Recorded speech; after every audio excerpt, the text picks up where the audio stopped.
Hi hello ನಮಸ್ಕಾರ ಎಲ್ಲ ನನ್ನ ಮುದ್ದು ಕನ್ನಮಗಳಿಗೆ. ಈಗ ನಾವು ಸೋಷಿಯಲ್ ಸೈನ್ಸ್ನ PYQಸನ್ನು ಸಾಲ್ವ್ ಮಾಡೋಣ. ಅಂದರೆ ಪ್ರೀವಿಯಸ್ ಇಯರ್ ಕ್ವೆಶನ್ಸ್ ಆಗಲಿ, ನಿಮ್ಮ ಪ್ರಿಪ್ರೇಟರಿ ಎಕ್ಸಾಮಿನೇಷನಲ್ಲಿ ಕೇಳಿರೋ ಕ್ವೆಶನ್ಸ್ ಆಗಲಿ, ಈ ಥರ ಕ್ವೆಶನ್ಸ್ಗಳನ್ನು ನಾವು ಸಾಲ್ವ್ ಮಾಡ್ಕೊಂಡು ಹೋಗೋಣ. ಈ ಹಿಂದೆ ಮಾಡಿರೋ ಕ್ಲಾಸಸ್ಸು ಏನೇನು ಚಾಪ್ಟರ್ ವೈಸ್ ಮಾಡಿದ್ದೀವಿ, ಅದಕ್ಕೆ ಬಹುಶಃ ಅಷ್ಟರಾಗಿ ವ್ಯೂಸ್ ಬಂದಿಲ್ಲ, ನಾನು ನೋಡಿದೆ. ನಿಮಗೆ ಈಗ ಬೇಕಾಗಿರೋದು PYQs ಅಂದರೆ ಕ್ವೆಶನ್ಸು ಆನ್ಸರ್ಸು. ಬಿಕಾಸ್ ನೀವು ಈಗಾಗಲೇ ಲೆಕ್ಚರ್ ಕೇಳಿದ್ದೀರಾ, ಎಲ್ಲಿ ಸ್ಕೂಲಲ್ಲಿ ಕೇಳಿರ್ತೀರಾ, ಹೌದಾ, ಹಲವಾರು ಯೂಟ್ಯೂಬ್ ವೀಡಿಯೋಸ್ಗಳಲ್ಲೂ ಕೇಳಿರ್ತೀರಾ. ಬಟ್ ಅದನ್ನೂ ಒಂದು ಸಾರ್ತಿ ನೀವು ನೋಡ್ಕೊಂಬಂದರೆ, ಯಾವುದು ನಾವೀಗ ಪ್ರೀವಿಯಸ್ ಏನು ವೀಡಿಯೋಸ್ ಮಾಡಿದ್ದೀವಿ ಅದೊಂದು ಸಾರ್ತಿ ನೀವು ಹೋಗಿ ನೋಡ್ಕೊಂಬಂದಿದ್ದಾದರೆ ನಿಮಗೆ ಇನ್ನೂ ಚೆನ್ನಾಗಿ ರಿವಿಷನ್ ಆಗುತ್ತೆ ಅಂತ ಹೇಳಿ ನಾನು ಅಂದ್ಕೊಂಡಿದ್ದೀನಿ. ನಿಮಗಾಗುತ್ತೆ ಕೂಡ, ಖಚಿತವಾಗಿ ನೀವು ಹೋಗಿ ನೋಡಬೇಕದು. ಓಕೆ, ಈಗ ಅದ್ರ ನೆಕ್ಸ್ಟು PYQಸನ್ನು ಸಾಲ್ವ್ ಮಾಡೋಣ. ಕ್ವೆಶನ್ ಆ್ಯಂಡ್ ಆನ್ಸರ್ಸ್ ನಿಮಗೆ ಈಗ ಎಕ್ಸಾಮಿನೇಷನ್ ಪಾಯಿಂಟ್ ಆಫ್ ವ್ಯೂಗೆ ಪ್ರಿಪ್ರೇಟ್ರಿಗೆ ಏನೇನು ಬೇಕು ಎಲ್ಲ ಹಾಕಿದ್ದೀವಿ. ಈ ಒಂದು ಆರ್ಡರ್ ಫಾರ್ಮಲ್ಲೇ ಚಾಪ್ಟರ್ ವೈಸ್ ಏನಿದೆ, ಹಿಸ್ಟ್ರಿ ಪೂರ್ತಿ ಕವರ್ ಆಗಿರುತ್ತೆ. ಚಾಪ್ಟರ್ ವೈಸ್ ಏನಿದೆ ಪೂರ್ತಿ ನೋಡ್ಕೊಂಡಿದ್ದಾದರೆ ಬೇಗ ಬೇಗ ಬೇಗ ಬೇಗ ರಿವಿಷನ್ ಆಗುತ್ತೆ. ಪಾಯಿಂಟ್ಸಲ್ಲಿರೋದನ್ನೇ ಏನು ನಾವು ಪಾಯಿಂಟ್ಸ್ ಹಾಕ್ತೀವಿ, ಇದೇ ಪಾಯಿಂಟ್ಸ್ ಈ ಪಾಯಿಂಟ್ಸನ್ನೇ ನೀವು ನೋಡ್ಕೊಂಡು ಹೋದರೂ ಸಹ you will score well and good. Okay, ನೋಡೋಣವಾ. First question, who introduced the dual government in Bengal? ಬೆಂಗಾಲ್ನಲ್ಲಿ ಡ್ಯುಯಲ್ ಗವರ್ನಮೆಂಟನ್ನು ಯಾರು ಇಂಟ್ರೊಡ್ಯೂಸ್ ಮಾಡಿದ್ರು? Robert Clive. ಪೂರ್ತಿ ಎಕ್ಸ್ಪ್ಲನೇಷನ್ ಬೇಕಾ? ಬೇಡ, ಬಿಕಾಸ್ ಇದು ಕ್ವೆಶನ್ ಆ್ಯಂಡ್ ಆನ್ಸರ್ಸ್ ಕ್ಲಾಸ್ ಮಾತ್ರ. ಬೇಗ ಬೇಗ ಬೇಗ ಬೇಗ ನೀವು ನೋಡ್ಕೊಂಡು ಹೋಗಬೇಕು.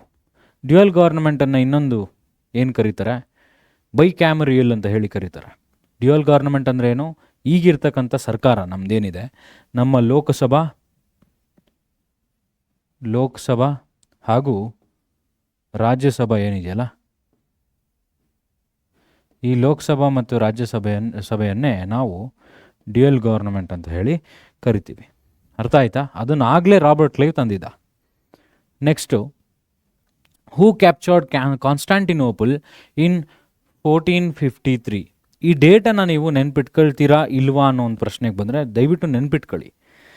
ಡೇಟ್ ಮುಖಾಂತರ ನೀವೇನಾದರೂ ನೆನ್ಪಿಟ್ಕೊಂಡ್ರೆ ಆರ್ಡರ್ ವೈಸು ಈ ಡೇಟ್ ಆದಮೇಲೆ ಈ ಇವೆಂಟ್ ನಡೀತು, ಈ ಇವೆಂಟ್ ಆದಮೇಲೆ ಇದು, ಇದಾದಮೇಲೆ ಇದು ಅಂತ ನಿಮ್ಮ ಮೈಂಡಲ್ಲಿ ಒಂದು ಮೈಂಡ್ ಮ್ಯಾಪ್ ಸೃಷ್ಟಿ ಆಗುತ್ತೆ. ಓಕೆನಾ? ಈಗ ನೋಡೋದಾದರೆ, the policy of strengthening naval power to monopolise the sea instead of dominating the land is called the blue water policy. ಈ ಬ್ಲೂ ವಾಟರ್ ಪಾಲಿಸಿಗೂ ನೀವು ಕೇಳಿರೋ ಕ್ವಶನ್ಗೂ ಏನು ಸಂಬಂಧ ಇದೆ ಸರ್? ನಿಮ್ಮ ಪ್ರಶ್ನೆ 100% ಇಲ್ಲ. ಈ ಆನ್ಸರ್ ಒಂದು ಮಿಸ್ಟೇಕ್ ಆಗಿದೆ. ಬಟ್ ಆದರೂ ನಾನು ಆನ್ಸರ್ ಯಾಕೆ ಓದ್ತೀನಿ ಅಂದರೆ ಇದನ್ನು ಸಹ ನೀವು ನೋಡ್ಕೋಬೇಕಾಗತ್ತೆ. ಈ ಬ್ಲೂ ವಾಟರ್ ಪಾಲಿಸಿಯನ್ನು ತಂದಿದ್ಯಾರು? ಅಂತ ಕಮೆಂಟ್ ಮಾಡಿ. ಈ ಕ್ಯಾಪ್ಚುರೇಷನ್ ಆಫ್ ಕಾನ್ಸ್ಟಾಂಟಿನೋಪಲ್ ಯಾರು? ಕಾನ್ಸ್ಟಾಂಟಿನೋಪಲನ್ನು ಕ್ಯಾಪ್ಚರ್ ಮಾಡಿದವರು ಆಟೋಮನ್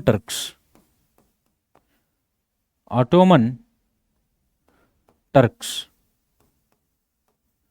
ಹೌದಾ? ಈ ಆಟೋಮನ್ ಟರ್ಕ್ಸು ಈ ಕಾನ್ಸ್ಟಾಂಟಿನೋಪಲನ್ನು ಕ್ಯಾಪ್ಚರ್ ಮಾಡ್ತಾರೆ. ಕಾನ್ಸ್ಟಾಂಟಿನೋಪಲ್ ನಗರ ಇಲ್ಲಿದೆ ಅಂತ ತಿಳ್ಕೊಳ್ಳಿ. ಇದು ಕಾನ್ಸ್ಟಾಂಟಿನೋಪಲ್ ಎಲ್ಲಿ ಟ್ರೇಡಿಂಗ್ ನಡೆಯುತ್ತೆ. ಇಲ್ಲಿ ಏನು ಮಾಡ್ತಾರೆ? ಟ್ರೇಡಿಂಗ್ ನಡೆಯುತ್ತೆ. ಈ ಟ್ರೇಡಿಂಗನ್ನು ಸ್ಟಾಪ್ ಮಾಡೋ ಉದ್ದೇಶದಿಂದ ಕಾನ್ಸ್ಟಾಂಟಿನೋಪಲನ್ನು ಆಟೋಮನ್ ಟರ್ಕ್ರು ಕ್ಯಾಪ್ಚರ್ ಮಾಡ್ತಾರೆ. ಆಟೋಮನ್ ಟರ್ಕ್ಸ್ ಕ್ಯಾಪ್ಚರ್ ಮಾಡಿದ್ಮೇಲೆ ಏನು ಮಾಡ್ತಾರೆ? ಇಲ್ಲಿ ಹೆವಿ ಟ್ಯಾಕ್ಸೇಷನ್ಗಳನ್ನು ಹಾಕ್ತಾರೆ. ಯಾರು ಟ್ರೇಡ್ ಮಾಡೋಕ್ಕೆ ಹೋಗ್ತಾರೆ ಬರ್ತಾರೆ ಅವ್ರಿಗೆಲ್ಲ ಹೆವಿ ಟ್ಯಾಕ್ಸೇಷನ್ಗಳನ್ನು ಹಾಕ್ತಾರೆ. ಈ ಹೆವಿ ಟ್ಯಾಕ್ಸೇಷನ್ ಹಾಕೋ ಒಂದು ಪರಿಣಾಮ ಏನಾಗುತ್ತೆ? ಸಿ ರೂಟ್ ಕಂಡುಹಿಡಿತಾರೆ. ಯಾರು ಫಸ್ಟ್ ಸಿ ರೂಟನ್ನು ಕಂಡುಹಿಡಿತಾರೆ? ಪೋರ್ಚುಗೀಸ್ ಅವರು ಕಂಡುಹಿಡಿತಾರೆ. ಅದರಲ್ಲೂ ನಮಗೆ ವಿಶೇಷವಾಗಿ ಗೊತ್ತಿರೋರು ಯಾರು? ವಾಸ್ಕೋಡ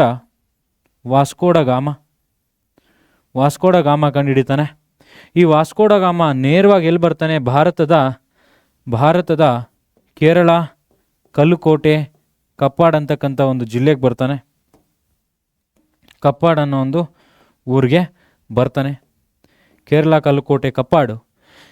ಇಲ್ಲಿಂದ ಬರ್ತಕ್ಕಂಥವ್ರು ಯಾರು? ಇವನು ಅಫಿಷಿಯಲ್ ಆಗಿನ ಯಾರು, ಇವನ್ನ ಅಫಿಷಿಯಲ್ ಆಗಿ ನಮ್ಮ ಪೋರ್ಚುಗೀಸ್ನವರು ಕಳಿಸಿರಲ್ಲ. ಯುರೋಪಿಯನ್ ಕಂಟ್ರೀಸ್ಗಳಲ್ಲಿ ಬಹುಪಾಲು ನಾವು ಓದೋದು ಯಾರನ್ನ? ಮೆಜಾರಿಟಿ ಪೋರ್ಚುಗೀಸರು, ಡಚ್ಚರು, ಇಂಗ್ಲೀಷರ್ಸ್ ಆರ್ ಬ್ರಿಟಿಷರ್ಸ್, ಫ್ರೆಂಚ್. ಈ 4 ಜನ ಮಾಡ್ತಕ್ಕಂಥ ರೂಲನ್ನು ನೋಡ್ತೀವಿ. ಈ 4 ಜನರ ರೂಲಲ್ಲಿ ನಾವು ನೋಡ್ತಾ ಇರೋದು ಪೋರ್ಚುಗೀಸರು. ಆ ಪೋರ್ಚುಗೀಸರು ವಾಸ್ಕೋಡಿ ಗಾಮ ಸೀ ರೂಟ್ ಕಂಡು ಹಿಡ್ಕೊಂಬರ್ತಾನೆ, ಹೌದಾ? ಈ ಹಿಂದೆ ಹೆನ್ರಿ ದಿ ನ್ಯಾವಿಗೇಟರ್, ಅಂದರೆ ಇವನಿಗೆ ಮುಂಚೆ ಹೆನ್ರಿ ದಿ ನ್ಯಾವಿಗೇಟರ್ ಅಂತಕ್ಕಂಥವನೇನು ಮಾಡ್ತಾನೆ, ಬರ್ತಾನೆ. ಏನಕ್ಕೆ? ಸೀ ರೂಟನ್ನು ಕಂಡುಹಿಡಿಲಿಕ್ಕೆ. ಆಫ್ರಿಕಾ ಕೆಳಗಿಂದ ಬರ್ತಾನೆ, ಬಟ್ ಇವನು ಕೋಸ್ಟ್ ಲೈನ್ ಹಿಡ್ಕೊಂಬರ್ತಾನೆ. ಯಾರು? ವಾಸ್ಕೋಡಿ ಗಾಮ ಚುರುಕುತನದಿಂದ ಕೋಸ್ಟ್ ಲೈನನ್ನು ಹಿಡ್ಕೊಂಡು ನೀವು ಎಂಟರ್ ಇಂಡಿಯಾಸ್ ಬಾರ್ಡರ್, ಕೇರಳ ಕಲ್ಕೋಟೆ ಕಪ್ಪಾಡಿಗೆ ಎಂಟ್ರ್ ಕೊಡ್ತಾನೆ.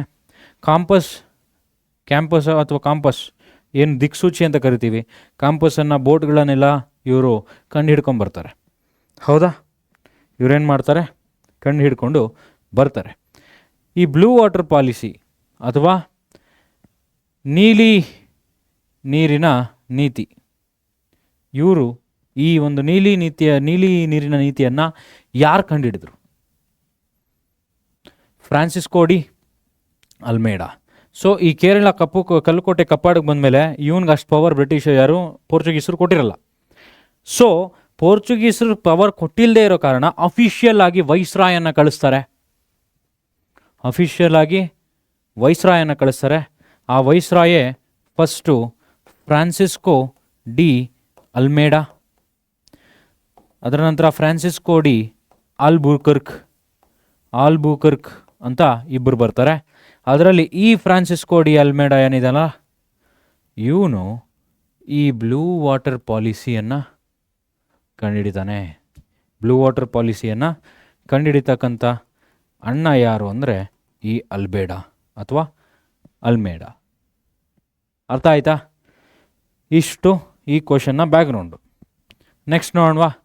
ಫಾಸ್ಟಾಗಿ ಹೋಗ್ಬೇಕು, ಯಾಕಂದರೆ ಇದು ರಿವಿಷನ್ ಕ್ಲಾಸು, ಹಾಗಾಗಿ. Okay, discuss the factors that led to the discovery of a new sea route in India. ಈಗ ತಾನೇ ಹೇಳಿದೆ. ಏನು ಕಾರಣ? Ottoman Turks captured Constantinople. ಬಹಳ ಟ್ಯಾಕ್ಸ್ ಹಾಕ್ತಾರೆ. They begin to impose tax on trade ಅಂದರೆ ವ್ಯಾಪಾರಗಳಿಗೆ ಟ್ಯಾಕ್ಸ್ಗಳನ್ನು ಜಾಸ್ತಿ ಹಾಕಿದ್ರು. This made trade unprofitable because tax ಜಾಸ್ತಿ ಆದಾಗ ಪ್ರಾಫಿಟ್ಸ್ ಏನಾಗುತ್ತೆ? ಡಿಕ್ರೀಸ್ ಆಗುತ್ತೆ. ಇದು ಇನ್ಕ್ರೀಸ್ ಆದಾಗ, ಏನು ಇನ್ಕ್ರೀಸ್ ಆದಾಗ? ಟ್ಯಾಕ್ಸ್ ಇನ್ಕ್ರೀಸ್ ಆದಾಗ ಪ್ರಾಫಿಟ್ ಆಟೋಮೆಟಿಕಲಿ ಡಿಕ್ಲೈನ್ ಆಗುತ್ತೆ ಅಥವಾ ಡಿಕ್ರೀಸ್ ಆಗುತ್ತೆ. ಸೊ ಹಾಗಾಗಿ it will become unprofitable for the merchants ಅಂದರೆ ವ್ಯಾಪಾರದಾರರು, ಏನು ವ್ಯಾಪಾರ ಮಾಡ್ತಾರಲ್ಲ, merchants. The encouragement given by the European kings to the sailors ಅಂದರೆ ನಮ್ಮ ನಾವಿಕರು, ಅದನ್ನು ಇಂಗ್ಲೀಷಲ್ಲೇ ಬರ್ದೇನೆ. Scientific inventions such as compass, astrolabe, gun powder were among the first. Astrolabe ಅಂದರೆ ಏನು ಸರ್? ಆಸ್ಟ್ರೋಲ್ಯಾಬ್ ಅಂದರೆ ನಮ್ಮ ಭೂಮಿಯಿಂದ ನಕ್ಷತ್ರಕ್ಕಿರುವ ಅಂತರ, the distance between earth and star. Okay, ಆಸ್ಟ್ರೋಲ್ಯಾಬ್ ಅಂದರೆ ಏನು? ಆಸ್ಟ್ರೋಲ್ಯಾಬ್ ಅಂದರೆ distance between earth and star. ಕನ್ನಡದಲ್ಲಿ ಓದಿ. ಅವರು ವ್ಯಾಪಾರದ ಮೇಲೆ ತೀವ್ರವಾದ ತೆರಿಗೆಗಳನ್ನು ವಿಧಿಸಿದರು. ಟರ್ಕರ್ ಕಾನ್ಸ್ಟಾಂಟಿನೋಪಲ್ ನಗರವನ್ನು ವಶಪಡಿಸ್ಕೊಂಡಿದ್ರು. ಇದರಿಂದ ವರ್ತಕರಿಗೆ ವ್ಯಾಪಾರ ಲಾಭದಾಯಕವಾಗಿರಲಿಲ್ಲ. ಯುರೋಪಿನ ರಾಜರು ನಾವಿಕರಿಗೆ ನೀಡಿದ ಪ್ರೋತ್ಸಾಹದಿಂದ ಅವರು ಸೀ ರೂಟನ್ನು ಕಂಡುಹಿಡಿತಾರೆ. ಹಾಗೆ ವೈಜ್ಞಾನಿಕ ಆವಿಷ್ಕಾರಗಳಾದ ದಿಕ್ಸೂಚಿ, ಆಸ್ಟ್ರೋಲಾಬ್ ಹಾಗೆ ಸಿಡಿಮದ್ದು ಮೊದಲಾದವುಗಳನ್ನು ಕಂಡುಹಿಡಿತಾರೆ. ಅರ್ಥ ಆಯ್ತೇನ್ರಿ? ನೆಕ್ಸ್ಟ್ ನೋಡ್ವಾ? ನೆಕ್ಸ್ಟ್ ಯಾವುದು? ಬನ್ನಿ. What were the consequences of the second Carnatic war. Second Carnatic war. ಈಗ ಕಾರ್ನಾಟಿಕ್ ವಾರ್ ಬಗ್ಗೆ ನಾನು ಹೇಳಲ್ಲ, ಕಮೆಂಟ್ ಮಾಡ್ಬೇಕು ನೀವು 100%. ಕಾರ್ನಾಟಿಕ್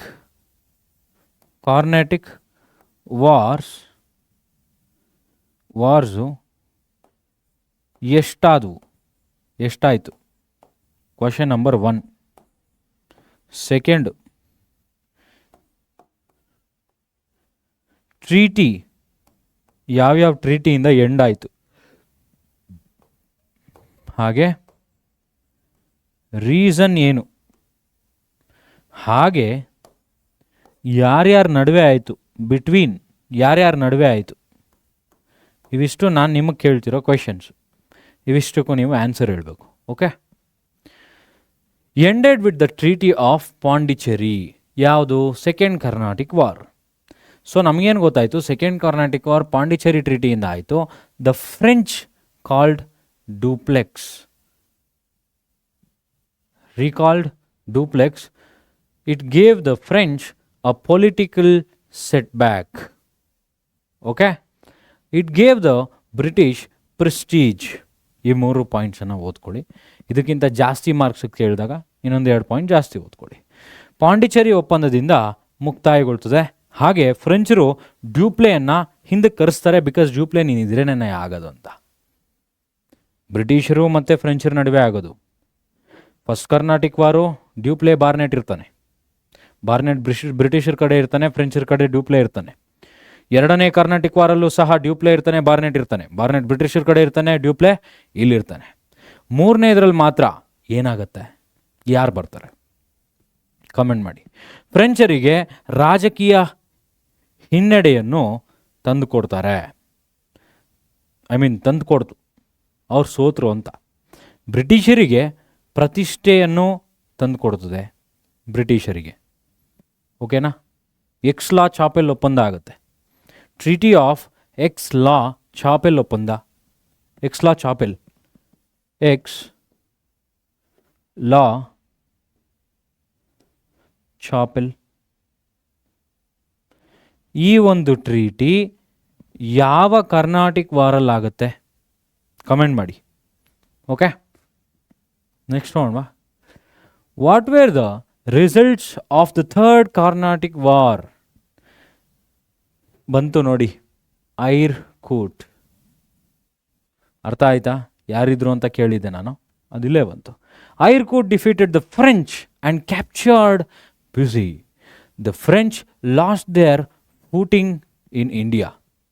ಅವರ ಫೂಟಿಂಗನ್ನು ಅವರು ಕಳ್ಕೊಂಡ್ರಂತೆ. ಅಂದರೆ ಇಂಡಿಯಾ ಅಲ್ಲಿ ಅವರ ಬಲವನ್ನು ಅವರು ಕಳ್ಕೊಬಿಡ್ತಾರೆ. According to the treaty of Paris, Pondicherry was returned to French. The French were defeated in South India. ಒಂದು ಸರ್ತಿ ಹಿಂದಕ್ಕೆ ಬರೋಣ. ಜಸ್ಟ್ ನಾವು ಟ್ರೀಟಿ ಮಾತ್ರ ನೋಡೋಣ. Treaty of Pondicherry is in second Carnatic war. Treaty of Paris was in third Carnatic war. Treaty of ಪ್ಯಾರಿಸ್ನ ಸಹಾಯದಿಂದ ಪಾಂಡಿಚೇರಿಯನ್ನು ಅವರು ರೀಗೈನ್ ಮಾಡ್ತಾರೆ, ಮತ್ತು ಕಿತ್ಕೊಳ್ತಾರೆ, ಕಸಿದ್ಕೊಳ್ತಾರೆ ಅಥವಾ ಇಸ್ಕೋತಾರೆ. So second Carnatic war ended with Pondicherry treaty. Third Carnatic war is ended with Paris treaty. Then Aix la Chapelle ಒಪ್ಪಂದ ಎಲ್ಲಾಗುತ್ತೆ? ಯಾವ ವಾರಲ್ಲಾಗುತ್ತೆ? ಅದನ್ನು ಕಮೆಂಟ್ ಮಾಡಿ. ಇಷ್ಟೆಲ್ಲ ಹೇಳಿದ ಮೇಲೂ ಇನ್ನು ಅದನ್ನು ಕಮೆಂಟ್ ಮಾಡೋದೇನಿದೆ ಅಲ್ವೇನ್ರಿ? State the causes of the battle of Buxar. Buxar battle causes ಏನು? First of all, battle of Buxar ಯಾರಿಂದ ಆಗುತ್ತೆ?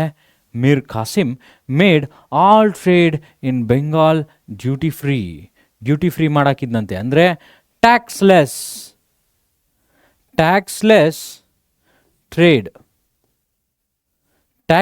trade was made by Mir Qasim.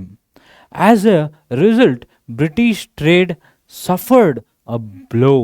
ಅಂದರೆ ಇವನು ಟ್ಯಾಕ್ಸ್ ಫ್ರೀ ಮಾಡಿಬಿಟ್ರೆ ಬ್ರಿಟಿಷರಿಗೆ ಲಾಭ ಎಲ್ಲಿ ಬರುತ್ತೆ? ಲಾಭ ಎಲ್ಲ ತಿಂದಂಗೆ ಆಗುತ್ತಲ್ವಾ? They deposed Mir Qasim and made Mir Jafar the nawab. ಈ ಮೀರ್ ಕಾಸಿಮ್ನ ಏನು ಮಾಡಿರ್ತಾನೆ, ಈ ಮೀರ್ ಕಾಸಿಮು ಬ್ರಿಟಿಷರಿಗೆ ಸಹಾಯ ಮಾಡಿ ಮೀರ್ ಕಾಸಿಮು ಹಿಡ್ತಕ್ಕೆ ತಗೊಂಡಿರ್ತಾನೆ ನವಾಬನ ಹುದ್ದೆಯನ್ನು. ಆದರೆ ಈ ಮೀರ್ ಕಾಸಿಮು ಬ್ರಿಟಿಷರನ್ನ ಹೇಳಿದ್ದನ್ನು ಒಂದೆರಡು ದಿವಸ ಕೇಳ್ತಿದ್ದ. ಒಂದಷ್ಟು ದಿವಸ ಆದಮೇಲೆ ಅವ್ರು ಹೇಳಿದ್ದನ್ನು ಕೇಳಲ್ಲ, ಟ್ಯಾಕ್ಸ್ ಫ್ರೀ ಮಾಡಾಕ್ತಾನೆ. ಮತ್ತೆ ಬ್ರಿಟಿಷರಿಗೆ ಕೋಪ ಬರುತ್ತೆ ಕಾಸಿಮ್ನ ಮೇಲೆ, ಈ ನನ್ನ ಮಗ ನಮ್ಮ ಮತ ಕೇಳ್ತಾ ಇಲ್ಲಲ್ಲ, ನಮ್ಮ ಮಾತು ಕೇಳ್ದಿದ್ದಾಗ ಇವನು ಯಾಕೆ ನವಾಬ್ನಾಗಿರ್ಬೇಕು. ಹಾಗಾಗಿ ಮೀರ್ ಜಾಫರನ್ನು ತಂದು ಕುಂಡ್ರಿಸ್ತಾರೆ, ಇವನು ನವಾಬ್ ಆಗಿರಲಿ, ಇವನಾರು ನಮ್ಮ ಮಾತು ಕೇಳ್ತಾನೆ ಅಂತ. Mir Qasim led an organised struggle against the British. ಓಕೆನಾ, ಇಷ್ಟು ನೆನ್ಪಿಟ್ಕೊಳ್ಳಿ. ಮೀರ್ ಕಾಸಿಮ್ ಬಂಗಾಳದ ಎಲ್ಲ ವ್ಯಾಪಾರವನ್ನು ಸುಂಕ ಮುಕ್ತಗೊಳಿಸ್ಬಿಡ್ತಾನೆ. ಹಾಗಾಗಿ ಬ್ರಿಟಿಷರ ವ್ಯಾಪಾರಕ್ಕೆ ಹೊಡೆತ ಬೀಳ್ತದೆ. ತದನಂತರ ಬ್ರಿಟಿಷರು ಮೀರ್ ಕಾಸಿಮ್ ಏನಕ್ಕೆ ಬೇಕಿನ್ನ ಬೇಕಾಗಿಲ್ಲ, ಬಿಕಾಸ್ ಅವ್ರು ನಮಗೆ ಸಪೋರ್ಟ್ ಮಾಡ್ತಾ ಇಲ್ಲ, ಇವನು ನಮಗೆ ವಿರೋಧವಾಗಿದ್ದಾನೆ, ನಮಗೆ ಪರವಾಗಿ ವಹಿಸ್ಕೊಂಡು ಮಾತಾಡ್ತಿಲ್ಲ ಅಥವಾ ಕೆಲಸಗಳು ಮಾಡ್ತಿಲ್ಲ ಅಂತ ಹೇಳಿ ಇವನನ್ನು ಇಳಿಸಿ ಮೀರ್ ಜಾಫರನ್ನು ನವಾಬನಾಗಿ ಮಾಡ್ತಕ್ಕಂಥದ್ದು ನಡೆಯುತ್ತೆ. ಮೀರ್ ಖಾಸಿಮ್ನು ಬ್ರಿಟಿಷರ ವಿರುದ್ಧ ಸಂಘಟನಾತ್ಮಕ ಹೋರಾಟಕ್ಕೆ ಮುಂದಾಗ್ತಾನೆ. ಅರ್ಥ ಆಯ್ತಾ? ಸಂಘಟನಾತ್ಮಕ ಅಂದರೆ ಏನು? ಸಂಘಗಳನ್ನು ಕಟ್ಕೊಂಡು ಅಂದರೆ ಒಂದು ಗ್ರೂಪ್ ಮಾಡ್ಕೊಂಡು ಬ್ರಿಟಿಷರ ನಡುವೆ ಹೋರಾಡೋದು ಅಂತ. ಅಲ್ಲೇ ಲೋಕಲ್ ರಾಜರನ್ನು ಹಾಕ್ಕೊಂಡು. Okay, The Battle of Buxar helped the British to gain control over Bengal, justify the consequences of the Battle of Buxar. Battle of Buxarನ ಕಾನ್ಸಿಕ್ವೆನ್ಸಸ್ ಏನಿತ್ತು, ಬ್ರಿಟಿಷರಿಗೆ ಬಂಗಾಲ್ ಕಂಟ್ರೋಲ್ ತಗೊಳೋದಕ್ಕೆ ಅವ್ರಿಗೆ ಹೆಲ್ಪ್ ಆಯಿತು. ಯಾಕೆ? ಬ್ಯಾಟಲ್ ಆಫ್ ಬಕ್ಸರ್ ಆದಾಗ. ಬ್ಯಾಟಲ್ ಆಫ್ ಬಕ್ಸರ್ ಆಗೋಕ್ಕೆ ಕಾರಣ ಏನು? ಕಾರಣ ಈಗ ತಾನೇ ಹಿಂದೆ ನೋಡಿದ್ವಿ, ಕಾಸಿಮು ಟ್ರೇಡ್ ಇಲ್ಲದೆ ಇರೋ ಟ್ಯಾಕ್ಸ್ ಇಲ್ಲದೆ ಇರೋ ಟ್ರೇಡ್ಗಳನ್ನು ಮಾಡೋಕ್ಕೆ ಪರ್ಮಿಷನ್ ಕೊಡ್ತಾನೆ. ಸೊ ಕಾಸಿಮನ್ನು ತೆಗೆದು ಜಾಫರ್ನ ಬಿಡ್ತಾರೆ. ಸೊ ಈ ಜಾಫರ್ ಏನೋ ಖುಷಿಯಾಗಿರ್ತಾನೆ, ಆದರೆ ಕಾಸಿಮ್ ಖುಷಿಯಾಗಿರ್ಬೇಕಲ್ಲ. ಕಾಸಿಮನ್ನು ಬ್ರಿಟಿಷರು ತೆಗೆದಿರೋದ್ರಿಂದ ಇವನು ಗ್ರೂಪ್ ಮಾಡ್ಕೊಂಡು ಬ್ರಿಟಿಷರನ್ನು ಹೊಡಿಲಿಕ್ಕೆ ಹೋಗ್ತಾನೆ. ಸೊ ಈ ಹೊಡಿಯೋಕ್ಕೆ ಹೋಗ್ತಾ ಇರ್ತಕ್ಕಂಥ ಒಂದು ಸನ್ನಿವೇಶನೇ ಬ್ಯಾಟಲ್ ಆಫ್ ಬಕ್ಸರ್ ಆಗುತ್ತೆ. ಅರ್ಥ ಆಯ್ತೇನ್ರಿ? ಇಷ್ಟು ಅರ್ಥ ಆಯ್ತಾ? ಇದೇ battle of Buxar. Shah Alam II granted the East India Company the diwani rights over Bengal. ಬೆಂಗಾಲ್ನ ಮೇಲೆ ದಿವಾನಿ ರೈಟ್ಸನ್ನು ಶಾ ಆಲಂ II ಬ್ರಿಟಿಷರಿಗೆ ಬಿಟ್ಕೊಡ್ತಾನಂತೆ. Shah Alam had to give up his right over Bengal after receiving an annual salary of 26 lakh rupees. ಬ್ರಿಟಿಷರು ಏನು ಮಾಡಿದ್ರು, ಇವನನ್ನು ಬ್ರೈಬ್ ಮಾಡಾಕಿದ್ರು. ಅಂದರೆ ನಿನಗಿಷ್ಟು ಅಂತ ಸ್ಯಾಲ್ರಿ ಕೊಡ್ತೀವಿ, ನೀನು ಸೈಲೆಂಟಾಗಿರ್ಬೇಕು, ಒಂದು ಮಾತು ಮಾತಾಡೋಂಗಿಲ್ಲ. ಮಾತಾಡ್ದ ನಿನ್ನನ್ನು ಎದ್ದು ಬಿಸಾಕದೆ, nothing more or nothing less, ಮುಗೀತು. ಒಬ್ಬರ ಹತ್ರ ಪವರ್ ಅನ್ನೋದು ಕೇಂದ್ರೀಕೃತವಾಗಿದ್ದರೆ, ಸೆಂಟ್ರಲೈಸ್ಡ್ ಆಗಿದ್ರೆ ಪವರು, ಏನು ಮಾಡೋಕ್ಕಾಗುತ್ತೆ ಬೇರೆಯವರು? ಲೋಕಲ್ ಗವರ್ನೆನ್ಸಲ್ಲೂ ಅದೇ ತಂದರು, ಹೌದಾ? ಒಂದು ಹಳ್ಳೀಲಿ ಒಬ್ಬ ಮುಖ್ಯಸ್ಥ ಇರ್ತಾನೆ, ಆ ಮುಖ್ಯಸ್ಥ ಏನು ಹೇಳಿದ್ರೆ ಅದೇ ಕಾನೂನು ಅನ್ನೋದು ಒಂದು ಸಿಚುವೇಶನ್ ಬಂದಿತ್ತು. ಆ ಸಿಚುವೇಶನನ್ನು, ಆ ಸೆಂಟ್ರಲೈಸೇಷನನ್ನು ಡಿಸೆಂಟ್ರಲೈಸೇಷನ್ ಮಾಡೋದಕ್ಕೆ, ವಿಕೇಂದ್ರೀಕೃತ ಮಾಡೋದಕ್ಕೆ ಏನು ಮಾಡ್ತಾರೆ, ಆ ಪವರನ್ನು ಅಲ್ಲಿರ್ತಕ್ಕಂಥ ಜನರಿಗೂ ಸಹ ಹಂಚಬೇಕು. ಜನರ ಸಲಹೆಯ ಮೇಲೆ ಆ ಅಧ್ಯಕ್ಷ ಕೆಲಸ ಮಾಡಬೇಕಾಗುತ್ತೆ, ಜನರ ನಿರ್ಧಾರದ ಮೇಲೆ ಆ ಅಧ್ಯಕ್ಷ ಕೆಲಸ ಮಾಡಬೇಕಾಗುತ್ತೆ. That's very important. ಬಟ್ ಇಲ್ಲಿ ಸೆಂಟ್ರಲೈಸ್ಡ್ ಪವರು ಬ್ರಿಟಿಷರ ಹತ್ರ ಇತ್ತು, ಅದು ಡಿಸೆಂಟ್ರಲೈಸ್ ಆಗೋಕ್ಕೆ ಬಹಳ ವರ್ಷಗಳು ತಗೊಂತು, ಅದು ಸೆಕೆಂಡ್ರಿ. ಇಲ್ಲೇನಾಗಿದ್ದ, ಶಾ ಆಲಂ ಅವ್ರ ಕೆಳಗಿದ್ದ. The company had to pay 50 lakh rupees as war compensation. Mir Jafar's son was given a pension. The complete administration of Bengal came under the control of the company. ತದನಂತರ ಏನಾಗುತ್ತೆ, Robert Clive introduced dual government. Robert Clive dual government ಯಾವಾಗ introduce ಮಾಡ್ತಾನೆ ಅಂತ ಒಂದು idea ಬಂತ? ಬಕ್ಸಾರ್ ಕದನದ ನಂತರ ಅಂತ ತಿಳ್ಕೊಳ್ಳಿ.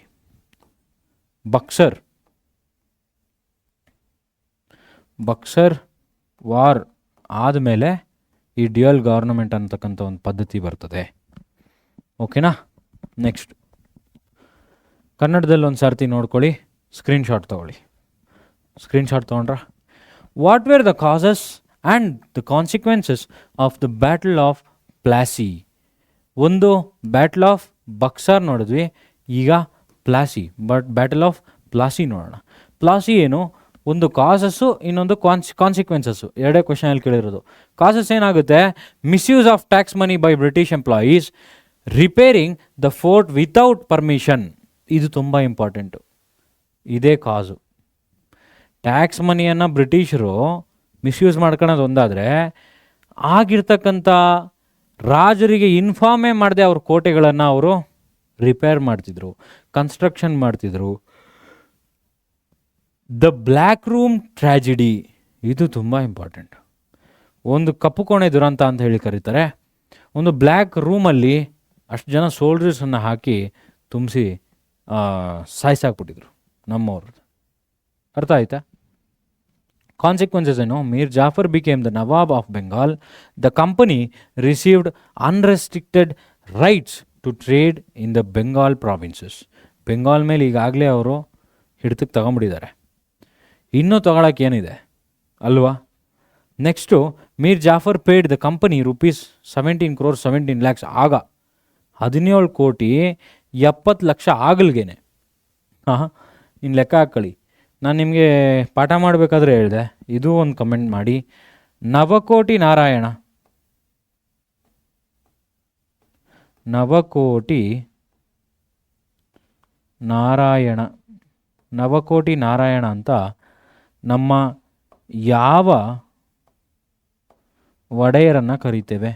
ನವಕೋಟಿ ನಾರಾಯಣ ಅಂದರೆ ಆಗಲ್ಗೇನೆ 9 ಕೋಟಿಯನ್ನು 9 ಕೋಟಿಯ ಹಣವನ್ನು ಗಳಿಸಿದರು.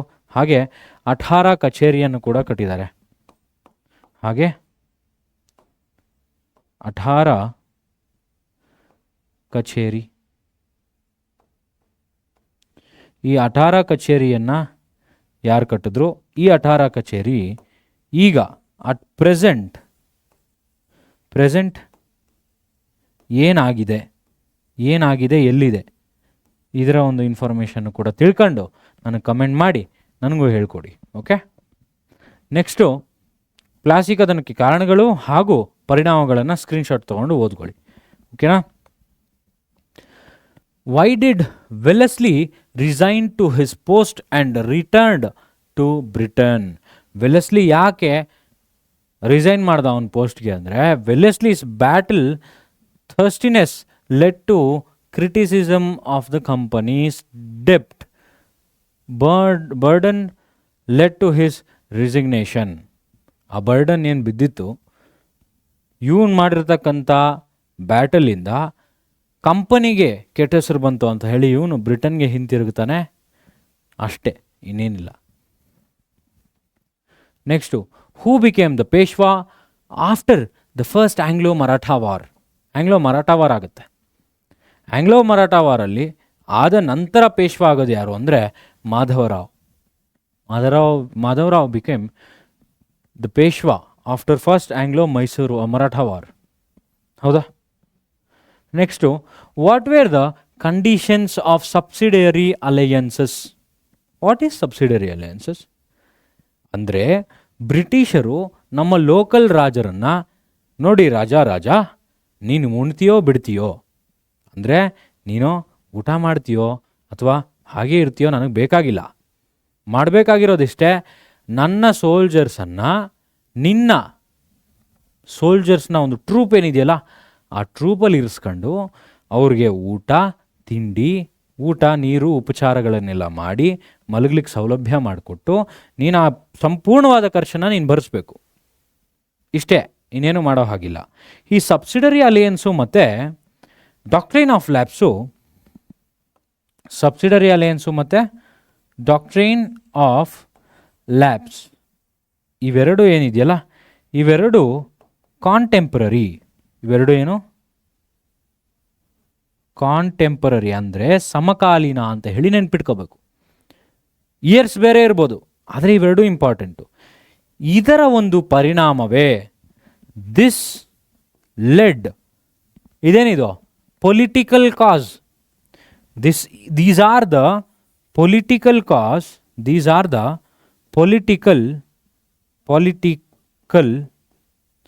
ಕಾಸ್. ಇರಿ ಒಂದು ನಿಮಿಷ, ಎರೇಸ್ ಮಾಡಿಬಿಡ್ತೀನಿ, ಇದು ನೀಟಾಗಿ ಬರೆಯೋಣ. So these are political cause for what? For 1857 revolt. 1857 revolt. Sir, what is 1857 revolt? This is first war of Indian independence. This is called as first war of Indian independence. Who called it? Who called it as Indian independence, first war of Indian independence? That's the person behind this first war of Indian independence ಅಂತ ಹೇಳಿದವ್ರು ಯಾರು ಅಂದರೆ V D Savarkar. V D Savarkar quoted it as first war of Indian independence. ಅದು ನಿಮ್ಮ chapter ಆಗಿದೆ. Okay, ಇಷ್ಟು ಅರ್ಥ ಆಯಿತಾ? ಸಬ್ಸಿಡರಿ ಅಲಯನ್ಸ್ ನೋಡೋದಾದರೆ, the Indian kings should keep a British military force in his state. ಇಟ್ಕೊಳ್ಳೇಬೇಕು, ಕಂಪಲ್ಸರಿ ಅದು. The state concerned should bear the cost of the army's salary and maintenance. ಅಂದರೆ ವೇತನ ಭತ್ಯ, ನೀರು, ಊಟ, ಜಾಗ ಇದೆಲ್ಲ ಕೊಟ್ಟು, ಸಂಬಳಗಳೆಲ್ಲ ಕೊಟ್ಟು ನೀನು ಇಟ್ಕೋಬೇಕು, ಕಂಪಲ್ಸರಿ ಅದು ಅಂತ. A British resident should be appointed in the court ಅಂತೆ. ಇವೆಲ್ಲ ಆ ಬ್ರಿಟಿಷರು ಮಾಡಿರ್ತಕ್ಕಂಥ ಕೆಲಸ. ಯಾರಿಗೆ? ನಮ್ಮ ರಾಜರಿಗೆ. ಹಾಗೆ subsidiary alliance doctrine of lapse ಏನದು? ದತ್ತು ಮಕ್ಕಳಿಗೆ ಹಕ್ಕಿಲ್ಲ ಪದ್ಧತಿ. ಅಂದರೆ ದತ್ತು ಮಕ್ಕಳಿಗೆ ಹಕ್ಕಿಲ್ಲ.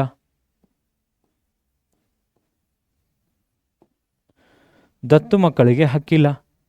ಇದಕ್ಕೆ ಒಳಗಾಗ್ದವ್ರು ಯಾರು? ಡೆಲ್ಲಿ ಆಗಿದೆಯಾ? ಅಲ್ಲ, ಝಾನ್ಸಿಯಲ್ಲಾಗಲಿ, ಮೀರತ್ ಆಗಲಿ. ಫಸ್ಟ್ ಆಗಿದ್ದು ಹೈದರಾಬಾದ್.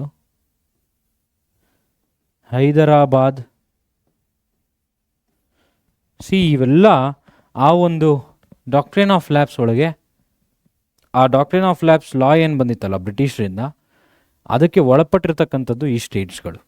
ಅರ್ಥ ಆಯ್ತಾ?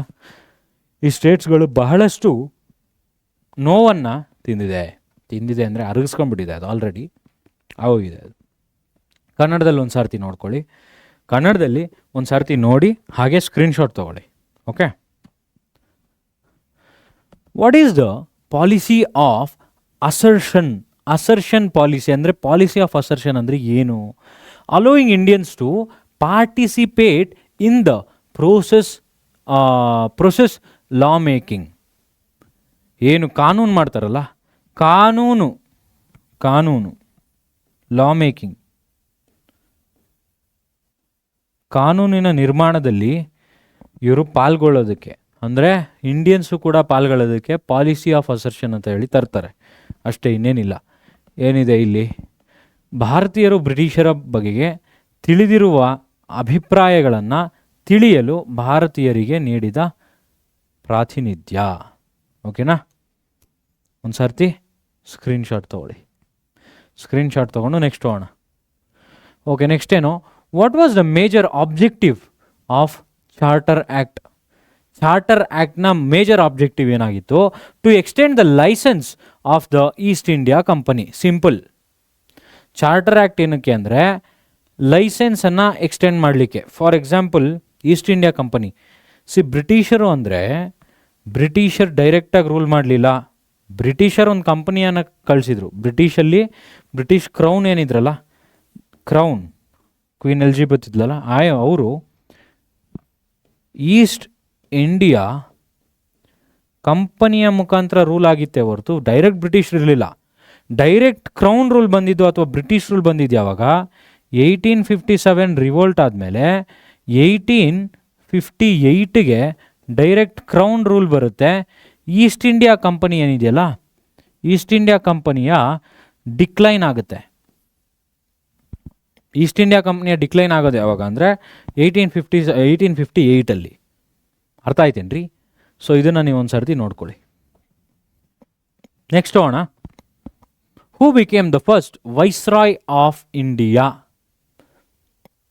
Viceroy of India in 1858, Lord Canning. ನೀವು ಯಾರ್ಯಾರು ನೆನ್ಪಿಟ್ಕೋಬೇಕು? First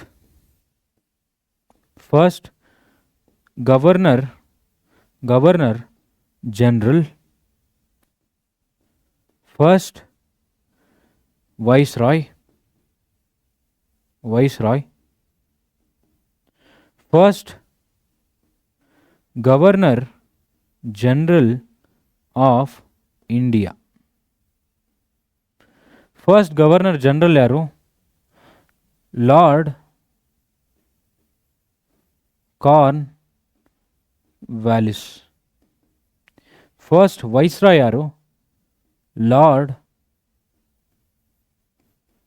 canning. First viceroy Lord Canning. First governor general of India ಯಾರು? ಕಮೆಂಟ್ ಸೆಕ್ಷನಲ್ಲಿ ಕಮೆಂಟ್ ಮಾಡಿ, ಸಿಂಪಲ್. ಓಕೆ, ಲಾರ್ಡ್ ಕಾರ್ನ್ವಾಲಿಸ್ ಬಗ್ಗೆ ಇಲ್ಲಿ ನಾವು ಫಸ್ಟಲ್ಲಿ ಅದೇ ಮಾತಾಡಿದ್ವಿ ಅನಿಸುತ್ತೆ. ಡ್ಯುಯಲ್ ಗವರ್ನಮೆಂಟ್ ಬೇರೆ. ಓಕೆ, ಅದ್ರ ಬಗ್ಗೆ ಇಲ್ಲ ಇಲ್ಲಿ. ಇದಿಷ್ಟನ್ನು ನೀವು ನೆನ್ಪಿಟ್ಕೊಳ್ಳಿ. ಆ ಲಾರ್ಡ್ ಕ್ಯಾನಿಂಗನ್ನು ನೀವು ನೆನ್ಪಿಟ್ಕೋಬೇಕು. The first viceroy. Crown rule ಬಂದ ಮೇಲೆ ಇದು. ಓಕೆ, ಕ್ರೌನ್ ರೂಲ್ ಏನು ಬರುತ್ತಲ್ಲ, ಈ ಕ್ರೌನ್ ರೂಲ್ ಬಂದ ನಂತರ ವೈಸ್ರಾಯ್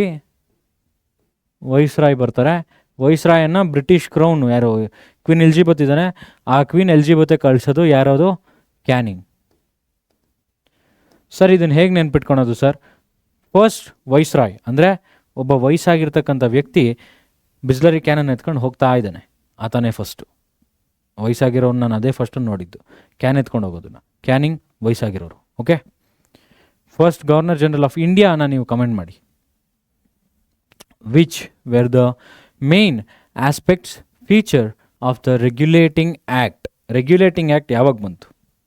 ಸೊ ರೆಗ್ಯುಲೇಟಿಂಗ್ ಆ್ಯಕ್ಟ್ ಬಂದಿದ್ದು 1774. 1774 ರೆಗ್ಯುಲೇಟಿಂಗ್ ಆ್ಯಕ್ಟ್ ಬರುತ್ತೆ.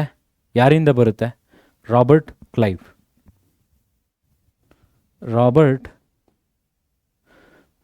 ಕ್ಲೈವು ರೆಗ್ಯುಲೇಟಿಂಗ್ ಆ್ಯಕ್ಟನ್ನು ತರ್ತಾನೆ. The Bengal provinces gained control over Madras and Bombay presidencies. Governor general of Bengal became the governor general of all the three presidencies. ಅಂದರೆ ಫಸ್ಟು ಗವರ್ನರ್ ಜನರಲ್ ಇದ್ದಿದ್ದು ಬೆಂಗಾಲಿಗೆ ಮಾತ್ರ. ತದನಂತರ ಗವರ್ನರ್ ಜನರಲ್ ಬೆಂಗಾಲ್ ಇದ್ದವನ್ನ ತೆಗೆದುಬಿಟ್ಟು governor general for all the 3 provinces ಅಂತ ಹೇಳಿ ಮಾಡ್ತಾರೆ. ಅಂದರೆ ಗವರ್ನರ್ ಜನರಲ್ ಅಷ್ಟೇ. ಗವರ್ನರ್ ಜನರಲ್ ಬೆಂಗಾಲ್ ಇದ್ದಿದ್ದು ಗವರ್ನರ್ ಜನರಲ್ ಮಾಡ್ತಾರೆ, ಗವರ್ನರ್ ಜನರಲ್ ಪೋಸ್ಟಿಂಗ್ ಮಾಡ್ತಾರೆ. The governor general was authorized to direct, exercise, control and to supervise over the other 2 presidencies. Okay, the Bombay ಮತ್ತು Madras presidencies could not declare war on anyone or enter into peace agreements without prior approval of the Governor General of Bengal presidency and the board of directors of the company. ಅಂದರೆ ಕಂಪನಿಯ ಆದೇಶ ಇಲ್ಲದೆ, company permission ಇಲ್ಲದೆ ಇವರು ಯಾವುದೇ ವಾರನ್ನು, ಯಾವುದೇ piece ಅಗ್ರಿಮೆಂಟನ್ನು ಮಾಡ್ಕೊಳೋ ಹಾಗಿಲ್ಲ ಅಂತ. ಅರ್ಥ ಆಯ್ತೇನ್ರಿ? ಸ್ಕ್ರೀನ್ಶಾಟ್ ತೊಗೊಳ್ಳಿ, ಆ 2 ಪಾಯಿಂಟ್ ಓದ್ಕೊಳ್ಳಿ. ಕಮಾನ್. ಇದು ತುಂಬ ಇಂಪಾರ್ಟೆಂಟು, ಇದನ್ನೇ ಬಿಡೋ ಹಾಗಿಲ್ಲ ನಾವು. ಸುಪ್ರೀಂ ಕೋರ್ಟ್ ಕೂಡ ಅದೇ ಟೈಮಲ್ಲಿ ಬಂತಂತೆ. ಸುಪ್ರೀಂ ಕೋರ್ಟ್ ಕೂಡ ಆ ರೆಗ್ಯುಲೇಟಿಂಗ್ ಆ್ಯಕ್ಟ್ ಕೆಳಗಡೆ ಬರುತ್ತೆ. ಫಸ್ಟು ಸುಪ್ರೀಂ ಕೋರ್ಟ್ ಎಲ್ಲಾಗುತ್ತೆ? ಫಸ್ಟ್ ಸುಪ್ರೀಂ ಕೋರ್ಟ್ ಆಗೋದು ಕೋಲ್ಕತ್ತಾ. ಆಯಿತಾ? ಕೋಲ್ಕತ್ತಾದಲ್ಲಾಗುತ್ತೆ. Was established in Calcutta. Next ಏನು? In this central court the chief justice Elijah Impey ಅಂತ ಚೀಫ್ ಜಸ್ಟಿಸ್ ಬರ್ತಾರೆ. Okay, and the 3 ordinary judges were officiating. ಇದರಲ್ಲಿ ನೀವು ಇನ್ನು ಅಟ್ರ್ಯಾಕ್ಟ್ ಮಾಡಲಿಕ್ಕೆ ಇಲ್ಲಿ ಫಸ್ಟು ಚೀಫ್ ಜಸ್ಟಿಸ್ ಯಾರು ಬಂದರು ಅಂದರೆ ಎಲಿಜಾ. ಏನು ಇದು ಬಿ ಬಂದಂಗೆ ಬರುತ್ತಲ್ರಿ, ಎಲಿಜಾ ಎಂಫೆ. ಎಲಿಜಾ ಎಂಫೆ ಅಂತಕ್ಕಂಥವರು ಫಸ್ಟ್ ಚೀಫ್ ಜಸ್ಟಿಸ್ ಆಗಿ ಬಂದಿರ್ತಾರೆ. ಅದನ್ನು ಕೂಡ ನೀವು ಒಂದು ಸರ್ತಿ ನೋಡ್ಕೊಳ್ಳಿ, ಸ್ಕ್ರೀನ್ಶಾಟ್ ಮಾಡ್ಕೊಳ್ಳಿ, ಸ್ಕ್ರೀನ್ಶಾಟ್ ಕೂಡ ತಗೊಳ್ಳಿ. What was the reason for the rebellion of Bedas and Halagali against the British? ಅಂದರೆ ಅಲ್ಲಿರ್ತಕ್ಕಂಥ ಹಲಗಲಿ ಬೇಡರು ಇವರಿಬ್ಬರು ಯಾಕೆ ಯುದ್ಧಕ್ಕೆ ನಿಂತರು ಅಥವಾ ವಾರನ ಮಾಡಿದ್ರು ಸಣ್ಣದಾಗಿ? ಆ ರೀಸನ್ ಏನು? Due to the law prohibiting the use of weapons came into force. ವೆಪನ್ಸನ್ನು ಯೂಸ್ ಮಾಡೋವಾಗಿಲ್ಲ ಅಂತ. ಹಲಗಲಿ ಬೇಡ್ರ ಹತ್ರ ಮುಖ್ಯವಾಗಿ ಡಬಲ್ ಬ್ಯಾರರ್ ಆ ಗನ್ ಇರುತ್ತಲ್ಲ, 2 ಬೊಕ್ಕೆ ಗನ್, ಓಕೆ, ಆ 2 ಡಬಲ್ ಬ್ಯಾರರ್ ಗನ್ನನ್ನು ಅವರು ಇಟ್ಕೊಂಡಿದ್ರು. ಗನ್ಸ್ ಆಗಲಿ ಹಾಗೆ ಸ್ವಾರ್ಡ್ಸ್ ಆಗಲಿ, ಈ ಕತ್ತಿಗಳು ಇವನ್ನೆಲ್ಲ ಮೈಂಟೈನ್ ಮಾಡ್ತಿದ್ರು ಆಗ. ಸೊ ಹಾಗಾಗಿ ಬ್ರಿಟಿಷರು ಏನು ಮಾಡ್ತಾರೆ, ಇವರಿಂದ ನಮ್ಗೆ ಹಾನಿನೇ ಹೊರ್ತು ಯೂಸ್ ಇರಲ್ಲ. ಸೊ ನಾವು ಆ ಒಂದು ರೂಲನ್ನು ತರೋಣ. ಯಾವ ರೂಲು? ಹಲಗಲಿ ಬೇಡ್ರು ಅಥವಾ ಬೇಡ್ರು ಇವರಿಬ್ಬರು ವೆಪನ್ಸನ್ನು ಯೂಸ್ ಮಾಡೋ ಆಗಿಲ್ಲ ಅಂತ ಒಂದು ರೂಲ್ ತರ್ತಾರೆ. ಅವರಿಬ್ಬರೇ ಅಂತ ಅಲ್ಲ, ಎಲ್ಲರೂ ಕೂಡ. ಸೊ ಹಾಗಾಗಿ ಇವ್ರು ದಂಗೆ ಹೇಳೋದು ಹಾಗೆ. K Seshadri Iyer played a significant role in the development of Mysuru. K Seshadri Iyer ಅಂತಕ್ಕಂಥವ್ರು ಯಾರು? ಇವರು ದಿವಾನ್. ಇವರನ್ನು ದಿವಾನ್ ಶೇಷಾದ್ರಿ ಅಯ್ಯರ್ ಅಂತ ಕೂಡ ಕರಿತಿದ್ರು. Construction of new railway lines ಅಂತೆ ಮೈಸೂರು ಸಿವಿಲ್ ಸರ್ವಿಸ್ ಎಕ್ಸಾಮಿನೇಷನನ್ನು ಸ್ಟಾರ್ಟ್ ಮಾಡ್ತಾರೆ. ಅಂದರೆ ಅಲ್ಲಿಯವರೆಗೂ ಮೆರಿಟ್ ಇಲ್ಲದೆ ಇರೋ ಯಾರನ್ನೋ ಒಬ್ಬರನ್ನ ಪಾಸ್ ಮಾಡಿ ಕುಂಡ್ರಿಸ್ತಿದ್ರು. ಬಟ್ ಇಲ್ಲಿ ಎಕ್ಸಾಮ್ ತಂದು ಎಕ್ಸಾಮಿನೇಷನ್ ಕಂಡಕ್ಟ್ ಮಾಡಿ ತದನಂತರ ಏನಾಗ್ತಿತ್ತು, ಪೋಸ್ಟ್ ಅಲೋಕೇಶನ್ ಆಗ್ತಿತ್ತು. ಚೈಲ್ಡ್ ಮ್ಯಾರೇಜ್ ಆ್ಯಕ್ಟನ್ನು ತಂದರು. Was enacted in 1894.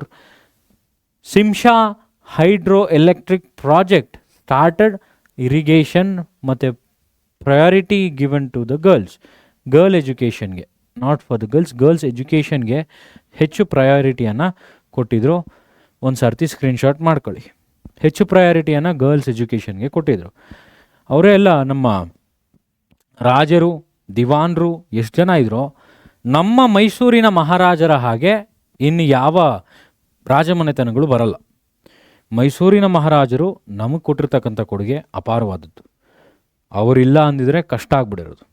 ಅವರು ಯೂನಿವರ್ಸಿಟಿಗಳನ್ನು ಕೊಟ್ಟರು, ಪ್ರೀ ಪ್ರೈಮರಿ ಎಜುಕೇಷನ್ಗಳನ್ನು ಕೊಟ್ಟರು, ಗರ್ಲ್ಸ್ ಎಜುಕೇಷನ್ಗೆ ಒತ್ತಾಯ ಮಾಡಿದ್ರು, ಚೈಲ್ಡ್ ಮ್ಯಾರೇಜ್ಗಳನ್ನು ನಿಷೇಧ ಮಾಡಿದ್ರು, ದೊಡ್ಡ ದೊಡ್ಡ ಸೈನ್ಸ್ ಆ್ಯಂಡ್ ಟೆಕ್ ಯೂನಿವರ್ಸಿಟಿಗಳು ಬಂದವು, ಎಕ್ಸ್ಪರಿಮೆಂಟಲ್ ಯೂನಿವರ್ಸಿಟಿಗಳು ಬಂದವು, ರೋಡ್ಸು, ರೈಲ್ವೇಸು, ಇವೆಲ್ಲ ಕೂಡ ಮೈಸೂರು ಸಂಸ್ಥಾನ ಕೊಟ್ಟಿರ್ತಕ್ಕಂಥ ಕೊಡುಗೆ. ಹೌದಾ? Next, what were the conditions of the treaty of Srirangapatna? The treaty of Srirangapatna was humiliated for Tipu justify. ಅಂದರೆ ಟಿಪ್ಪುಗೆ ಆ ಒಂದು ಏನಿದೆಯಲ್ಲ, ಈ ಟ್ರೀಟಿ ಆಫ್ ಶ್ರೀರಂಗಪಟ್ಟಣ ಯಾವಾಗ ಸೈನ್ ಮಾಡಿದ್ರು? ಯಾವ ಆಂಗ್ಲೋ ಮೈಸೂರು ವಾರಲ್ಲಿ ಶ್ರೀರಂಗಪಟ್ಟಣ ಟ್ರೀಟಿ ಆಯಿತು? ಒಟ್ಟು 4 ಆಂಗ್ಲೋ ಮೈಸೂರ್ ವಾರ್ಸ್ ಆಗುತ್ತೆ. ಯಾರ್ಯಾರ ನಡುವೆ ಆಗುತ್ತೆ, ಯಾವಾಗ ಆಗುತ್ತೆ, ಇದನ್ನೆಲ್ಲ ಕಮೆಂಟ್ ಮಾಡಿ. Tipu signed the treaty of Srirangapatna with the British. Tipu gave away half of his kingdom to British and ಟಿಪ್ಪುಗೆ 3 ಕೋಟಿ ಸಮಥಿಂಗ್ ಏನೋ ಕೇಳಿದರು ಅಮೌಂಟ್ ಕೊಡಲಿಕ್ಕೆ. ಅದವನ ಹತ್ರ ಇಲ್ಲದೇ ಇರೋ ಕಾರಣದಿಂದ 2 ಮಕ್ಕಳನ್ನು ಸಣ್ಣ ಒತ್ತೆ ಇಡ್ತಾರೆ. 3 crore rupees were given as war compensation, but he couldn't give that, so he kept his 2 children as hostages. Okay. Release of soldiers who were captured. British soldiers. British army withdrew from Srirangapatna. Okay, ಇಷ್ಟು ಕನ್ನಡದಲ್ಲಿ ಒಂದು ಸರ್ತಿ ನೋಡಿ screenshot ಮಾಡ್ಕೊಳ್ಳಿ. Okay, ಕನ್ನಡದಲ್ಲಿ ಒಂದು ಸರ್ತಿ screenshot. Explain the achievements of Krishnaraja Wodeyar. The rule of Krishnaraja Wodeyar four Nalvadi Krishnaraja Wodeyar made Mysuru as model Mysuru ಅನ್ನಾಗಿ ಮಾಡಿದವ್ರು ಯಾರು? ನಮ್ಮ ನಾಲ್ವಡಿ ಕೃಷ್ಣರಾಜ ಒಡೆಯರು. ಯಾರವರು? ನಿಮಗೆಲ್ಲರಿಗೂ ಗೊತ್ತೇ ಇರ್ತಾರೆ. ಅವರೇ ನಮ್ಮ ನಾಲ್ವಡಿ ಕೃಷ್ಣ ರಾಜ ಒಡೆಯರ್. ಅದು ಒಡೆಯರ್ ಅಂತ ಬರೀತಾ ಇದ್ದೀನಿ. Sorry sorry for that. Krishnaraja Wodeyar Wodeyar Wodeyar ಈ ನಮ್ಮ ನಾಲ್ವಡಿ ಕೃಷ್ಣರಾಜ ಒಡೆಯರ್ ಕೊಟ್ಟಿದ್ದೇನು ಪ್ರೀ ಪ್ರೈಮರಿ ಎಜುಕೇಷನ್. ನಾನು ಈ ಹಿಂದೆನೇ ಹೇಳಿದೆ, ಮತ್ತು ಎಕ್ಸ್ಪ್ಲನೇಷನ್ ಬೇಡ. High priority given to primary education, encouragement of girls education, establishment of Mysuru university, scholarship for students to study in abroad, establishment of ಇನ್ನೊಂದು ಈ ಅಬ್ರಾಡ್ ಅಂತ ಬಂದಾಗ ಸ್ವಾಮಿ ವಿವೇಕಾನಂದ ಅವರಿಗೆ ಚಿಕಾಗೋ ಭಾಷಣ ಏನಿತ್ತಲ್ಲ, ಚಿಕಾಗೋ ಸಮ್ಮೇಳನ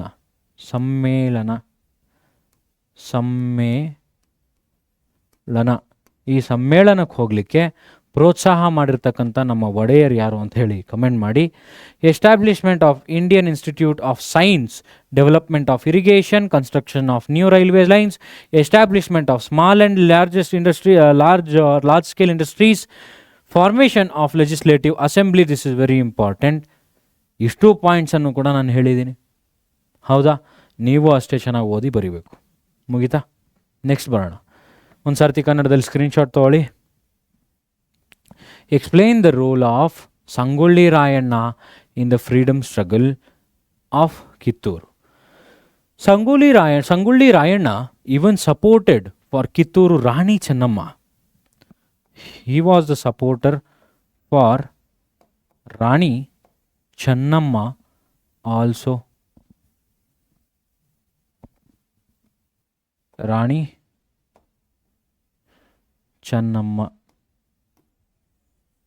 ರಾಣಿ ಚೆನ್ನಮ್ಮಗೂ ಕೂಡ ಇವರು ಸಪೋರ್ಟಿವ್ ಆಗಿದ್ದರು. ದಟ್ಸ್ ವಾಟ್ ಇಲ್ಲಿದೆ. Sangolli Rayanna considered it his primary duty to fight for Kittur because he was from Kittur. He wanted to ಉಳಿಸ್ಕೋಬೇಕಿತ್ತು ಕಿತ್ತೂರನ್ನು. He wanted to survive in Kittur by his own identity. ಅವರ ಫ್ಯಾಮಿಲಿಯಲ್ಲಿ ಈಗ ಫಾರ್ ಎಕ್ಸಾಂಪಲ್ ನಿಮ್ಮ ಮನೆ ಇನ್ನೊಬ್ರು ಯಾರೋ ಕ್ಯಾಪ್ಚರ್ ಮಾಡ್ಕೋತೀವಿ ಅಂದರೆ ಬಿಡ್ತಾರ? ಹಾಗೆ ಬ್ರಿಟಿಷರ್ಸ್ ಕ್ಯಾಪ್ಚರ್ ಮಾಡೋಕ್ಕೆ ಬಂದಾಗ ಕಿತ್ತೂರಿಗೋಸ್ಕರ ಓಡಾಡಿದವರು ನಮ್ಮ ಸಂಗೊಳ್ಳಿ ರಾಯಣ್ಣವರು. ಇವ್ರ ಜೊತೆ ಇನ್ನೂ ಹಲವಾರು ಜನ ಇದ್ದಾರೆ, ಇವ್ರ ಜೊತೆ ಫೈಟ್ ಮಾಡಿದ್ದಾರೆ. ಹಾಗೆ ರಾಣಿ ಚೆನ್ನಮ್ಮ ಅವರಿಗೆ ಸಪೋರ್ಟ್ ಮಾಡ್ಕೊಂಡು ಇವ್ರು ಫೈಟ್ ಮಾಡಿದ್ದು. He fought against the British along with Chennamma. He organised the soldiers. He held secret meetings. He looted the British offices and treasuries. He followed the strategy of guerrilla method. It was long back. ಇನ್ನೊಬ್ಬರಿಂದ follow ಆಗಿತ್ತು. ಯಾರು? ಶಿವಾಜಿ ಅವರು. Chhatrapati Shivaji also maintained this technique. ಅದನ್ನೊಂದು ಸರ್ತಿ research ಮಾಡಿ. The British encouraged the Desais to capture Rayanna. Rayana was arrested by the Britishers. He was hanged at Nandagarh. Okay. Next one va. Screenshot toli. What was the purpose of establishing the Ramakrishna Mission? Ramakrishna Mission was established by Vivekananda to propagate the ideas of Ramakrishna Paramahamsa. Just to propagate ideas of who? Ramakrishna Paramahamsa, who was the guru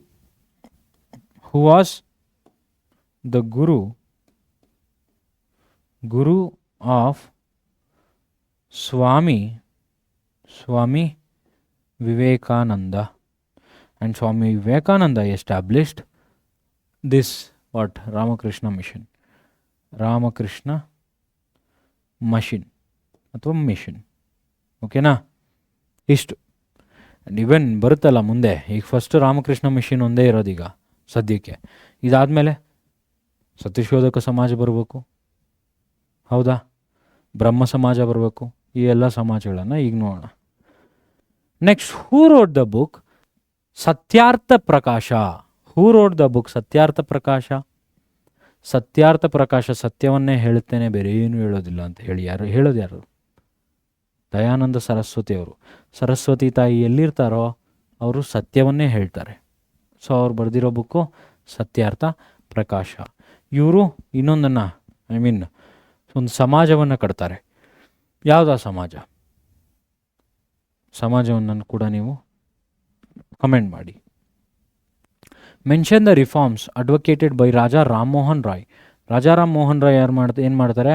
ಬ್ರಹ್ಮ ಸಮಾಜವನ್ನು ಕಂಡುಹಿಡಿತಾರೆ. ದಾಟ್ founder of Brahmo Samaj, known as a father of renaissance, ಅಂದರೆ ಹೊಸ ಭಾರತದ ಉದಯ ಮಾಡ್ತಕ್ಕಂಥ ಒಬ್ಬ ವೀರ ಧೀರ ಅಂತ ಹೇಳ್ತಾರೆ ಇವ್ರನ್ನ. He was proficient in Sanskrit, Arabic, English, French and Greek, Latin ಭಾಷೆಗಳಲ್ಲೂ ಕೂಡ ಪ್ರೊಫಿಷಿಯೆಂಟ್ ಆಗಿರ್ತಾರೆ. Studied Hindu, Muslim, Christian, Buddhism religions, ಆ ರಿಲಿಜಿಯನನ್ನು ಕೂಡ ಇವರು ಓದಿದ್ದಾರೆ. ಕ್ವೆಶ್ಚನ್ಡ್ ಐಡಿಯಲ್ ವರ್ಷಿಪ್ಗೆ ಇವರು ಅಪೋಸ್ ಮಾಡ್ತಿದ್ರು. ಓಕೆ, ಅಂದರೆ ಮೂರ್ತಿ ಪೂಜೆ, ನಾವು ದೇವಸ್ಥಾನದಲ್ಲಿ ಏನು ಪೂಜೆ ಮಾಡ್ತೀರೋ ಅದನ್ನು ಅಪೋಸ್ ಮಾಡ್ತಿದ್ರು ಇವರು. Set that modern science, English, education were necessary, ಅದು ಬೇಕು. Opposed the exploitation of women, ಹಾಗೆ ಸತಿ ಸಿಸ್ಟಮನ್ನು ಕೂಡ ಬ್ಯಾನ್ ಮಾಡ್ತಾರೆ, ಚೈಲ್ಡ್ ಮ್ಯಾರೇಜನ್ನು ಕೂಡ ಬ್ಯಾನ್ ಮಾಡ್ತಾರೆ. ಅದು ಒಬ್ಬ British viceroy or governor general, ಯಾರು ಅಂತ ನನಗೆ ಗೊತ್ತಿಲ್ಲ, ನೀವೊಂದು ಸರ್ತಿ ಅದನ್ನು ನೋಡಿ ಕಮೆಂಟ್ ಮಾಡಿ ನೋಡೋಣ. Supported the sati prohibition act, started the newspaper, this is very important, Sambad Kaumudi. This is the newspaper started by Raja Rammohan Roy. Raja ಅಂತಕ್ಕಂಥ ಟೈಟಲ್ ಕೊಟ್ಟವ್ರು ಯಾರು? ಎಲ್ಲ ಆಗೋಗಿದೆ, ಈಗಾಗಲೇ ನಾನು ಮಾಡಿರೋ ಪಾಠಗಳಲ್ಲಿ ಇದೆಲ್ಲ ಕವರ್ ಆಗಿದೆ. ಟೈಟಲ್ ಕೊಟ್ಟಿದ್ದು ಯಾರು ಅಂತ ನೀವು ಕಮೆಂಟ್ ಮಾಡಿ. Everything should be commented as fast as possible. Okay, ಇದೊಂದು ಸರ್ತಿ ಸ್ಕ್ರೀನ್ಶಾಟ್ ತೊಗೊಳ್ಳಿ. ನೆಕ್ಸ್ಟ್ ನೋಡೋಣ ಬಾ. State the reforms of Dayananda Saraswati, ಬಂತು ನೋಡಿ, ದಯಾನಂದ ಸರಸ್ವತಿ ಅವರು. ಆರ್ಯ ಸಮಾಜ ಇದೆಯಾ ಅಲ್ಲಿ? Arya Samaj. Set that the Vedas are the sources. So ಇವ್ರೇನು ಮಾಡ್ತಾರೆ? ರಿಟರ್ನ್ ಟು ವೇದಾಸ್ ಅಂತಕ್ಕಂಥ ಒಂದು ಸ್ಲೋಗನ್ ಕೂಡ ಡಿಕ್ಲೇರ್ ಮಾಡ್ತಾರೆ. Condemned ideal worship, same almost all ಎಲ್ಲ ಸಮಾಜವನ್ನು ಕಂಡಿಡ್ತಕ್ಕಂಥ ದೊಡ್ಡ ದೊಡ್ಡ ಗಣ್ಯರೆಲ್ಲ ಇದನ್ನೇ ಹೇಳ್ತಾರೆ. ಎಂಕರೇಜ್ಡ್ ವಿಡೋ ರಿಮ್ಯಾರೇಜ್, ಅಲ್ಲೂ ಕೂಡ ಅವರು ಏನನ್ನು ಎಂಕರೇಜ್ ಮಾಡಿದ್ರು? ನೀವು ಯಾವುದೇ ಕಾರಣಕ್ಕೂ ಸತಿ ಸಿಸ್ಟಮನ್ನು ಎಂಕರೇಜ್ ಮಾಡಬಾರ್ದು ಅಂತ ಹೇಳಿದ್ರು. ಒಂದು ನಿಮಿಷ, ಭಾಳ ಸೆಕೆ ಆಗ್ತಿದೆ. Okay, called for the use of ಸ್ವದೇಶಿ ಗೂಡ್ಸ್, ಅಂದರೆ ಸ್ವದೇಶಿ ಗೂಡ್ಸನ್ನು ಯೂಸ್ ಮಾಡಬಾರ್ದು ಅಂತ ಹೇಳಿದ್ರ ನೋಡಿ. ವ್ರೋಟ್ ದ ಬುಕ್ ಸತ್ಯಾರ್ಥ ಪ್ರಕಾಶ, ನಾನು ಆದ್ಲೇನೆ ಹೇಳಿದ್ರೆ ನಮ್ಮ ಆರ್ಯ ಸಮಾಜ ಏನಿದೆಯಲ್ಲ, ಇದನ್ನು ದಯಾನಂದ ಸರಸ್ವತಿ ಅವರು ಫೌಂಡ್ ಮಾಡ್ತಾರೆ. ಇದನ್ನು ಸರಸ್ವತಿ ಇದ್ದವರು ಸತ್ಯವನ್ನು ಹೇಳ್ತಾರೆ ಅಂತ ಹೇಳಿ ಸತ್ಯಾರ್ಥ ಪ್ರಕಾಶ ಅಂತಕ್ಕಂಥ ಬುಕ್ಕನ್ನು ಬರೀತಾರೆ. ಹಾಗೆ ಶುದ್ಧಿ ಮೂಮೆಂಟನ್ನು ಕೂಡ ಇವರು ಮಾಡ್ತಾರೆ. Declared that India is for Indians. India ಅನ್ನೋದು ಇಂಡಿಯನ್ಸ್ಗೆ ಮಾತ್ರ ಅಂತಕ್ಕಂಥ ಒಂದು ಘೋಷಣೆಯನ್ನು ಕೊಟ್ಟವ್ರು ಯಾರು ಅಂದರೆ ಅವರು ನಮ್ಮ ದಯಾನಂದ ಸರಸ್ವತಿ ಅವರು. ಒಂದು ಸರ್ತಿ ಸ್ಕ್ರೀನ್ಶಾಟ್ ಮಾಡ್ಕೊಳ್ಳಿ. ಈ ಪಾಯಿಂಟ್ಸ್ ಎಲ್ಲ ತುಂಬ ಇಂಪಾರ್ಟೆಂಟು. ಈ ಪಾಯಿಂಟ್ಸನ್ನು ಮಾತ್ರ ಯಾವುದೇ ಕಾರಣಕ್ಕೂ ಬಿಡೋಕ್ಕೆ ಹೋಗಬೇಡಿ, ಪಾಯಿಂಟ್ಸೇ ತುಂಬ ಇಂಪಾರ್ಟೆಂಟು. ಆಬ್ಜೆಕ್ಟಿವ್ಸು ಮತ್ತು reforms of what Prarthana Samaj. Prarthana ಸಮಾಜವನ್ನು ಯಾರು? Jyotiba Phule service to humanity is service to God ಅಂತ ಹೇಳಿ ಆ ಒಂದು ಫೌಂಡೇಶನ್ನ ಧ್ಯೇಯವಾಗಿತ್ತು. Give high priority to spread of education, established the Deccan educational institutes. ಹಾಗಾಗಿ ಇವೆಲ್ಲ ಒಂದು ಸರ್ತಿ ಪಾಯಿಂಟ್ಸನ್ನು ನೋಡ್ಕೊಳ್ಳಿ. ಜ್ಯೋತಿಬಾ ಫುಲೆ ಅವರ ಕಂಡುಹಿಡಿದಿರೋದು ಪ್ರಾರ್ಥನಾ ಸಮಾಜವನ್ನು. ಹೌದು, ಅವರೇ ಸರಿ. ಒಂದು ಸರ್ತಿ ನೋಡ್ಕೊಳ್ಳಿ. ಅವರ ಧರ್ಮಪತ್ನಿ ಆಗಿರ್ತಕ್ಕಂಥ ಸಾವಿತ್ರಿಬಾ ಫುಲೆ ಅವರು ಕೂಡ ಇದ್ದಾರೆ. ಅವರು ಗರ್ಲ್ಸ್ಗೆ ಅಂತಲೇ ಒಂದು ಸ್ಕೂಲನ್ನು ಕೂಡ ಕಂಡುಹಿಡಿತಾರೆ, ಆ ಕಾಲೇಜನ್ನು ಕೂಡ ಕಂಡುಹಿಡಿತಾರೆ. ಆ ಒಂದು ಹೆಸರನ್ನು ನೀವು ರಿಸರ್ಚ್ ಮಾಡಿ ಕಮೆಂಟಲ್ಲಿ ಹಾಕಿ. ಓಕೆ, ಮಾಡ್ಕೋತೀರಾ ಇದು ಸ್ಕ್ರೀನ್ಶಾಟು? ಎಲ್ಲ ಒಂದೇ ಇರುತ್ತೆ ರೀ ಆಲ್ಮೋಸ್ಟ್ ಆಲ್. ಇವರ ಒಂದು ಏನಿರುತ್ತೆ ಮೋಟೋ, ಆ ಮೋಟೋ ಒಂದೇ ಆಗಿರುತ್ತೆ. ಆ್ಯನಿ ಬೆಸೆಂಟ್ ಅವರು ಹೋಮ್ ರೂಲ್ ಲೀಗನ್ನು ತರ್ತಾರೆ. ಹಾಗೆ ಥಿಯಾಸಫಿಕಲ್ ಸೊಸೈಟಿ ಅಂತಕ್ಕಂಥ ಒಂದು ಸೊಸೈಟಿಯನ್ನು ಭಾರತಕ್ಕೆ ತರ್ತಾರೆ. ಈ ಥಿಯಾಸಫಿಕಲ್ ಸೊಸೈಟಿಯನ್ನು ಒರಿಜಿನಲ್ ಆಗಿ ಕಂಡುಹಿಡಿದವರು, OG of theosophical society was ಯಾರು? ಲೆಕ್ಚರಲ್ಲಿ ಹೇಳಿದ್ದೀನಿ, ಮತ್ತೆ ನಾನು ಬರೆಯೋಕ್ಕೋಗಲ್ಲ, ಕಮೆಂಟ್ ಮಾಡಿ. She gave new life to the work of the theosophical society. ಸರಿ ತಗೊಳ್ಳಿ ಹೋಗಲಿ. Madam sorry madam Blavatsky. Madam Blavatsky. Okay.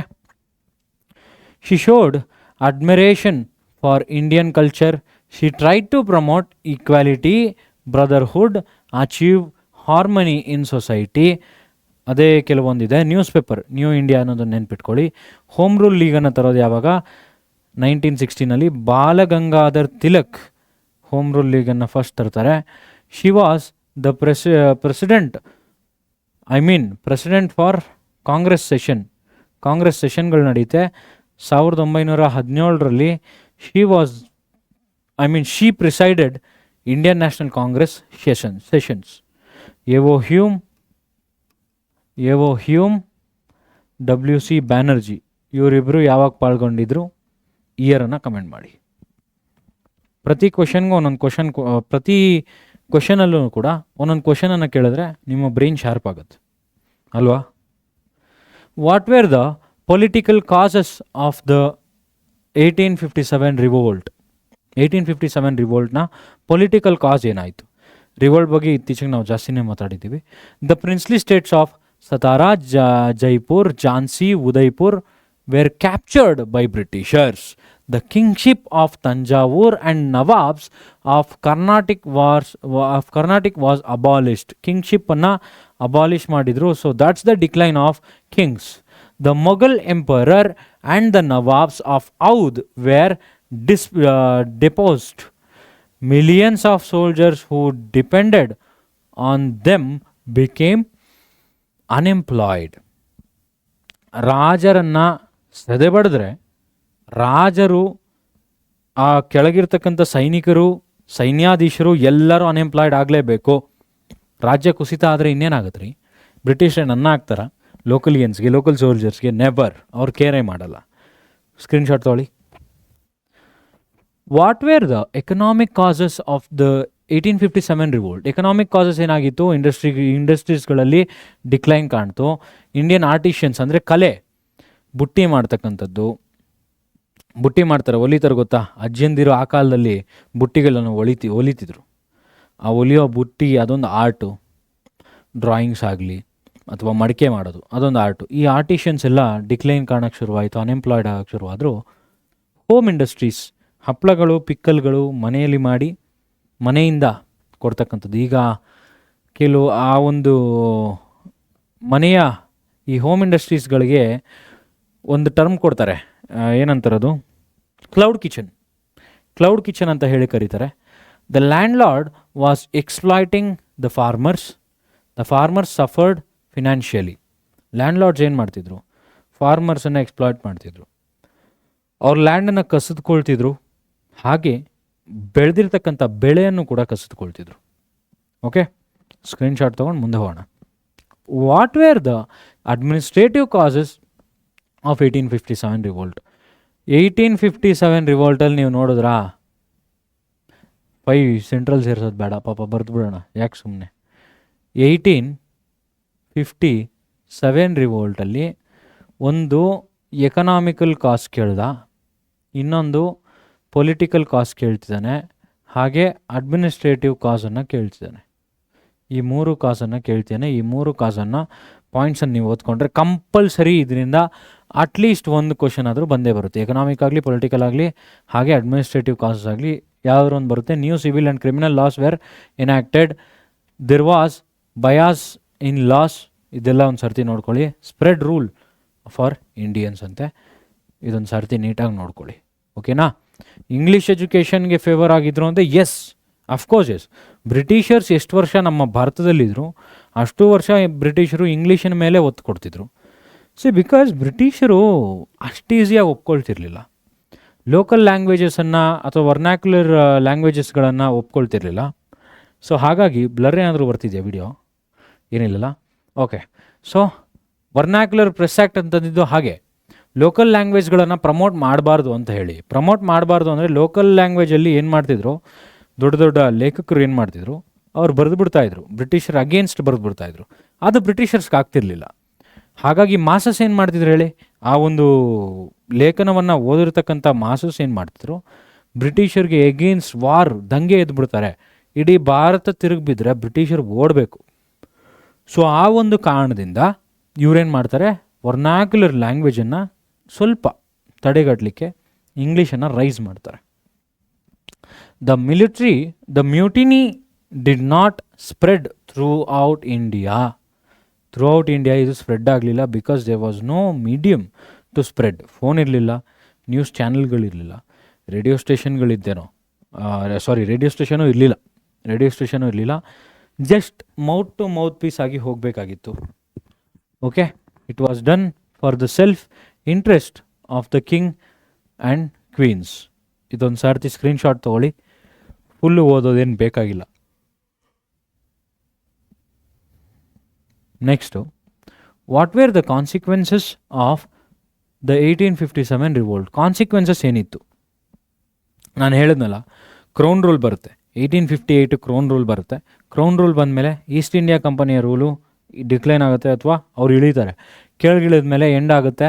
The affairs of India were interested to secretary of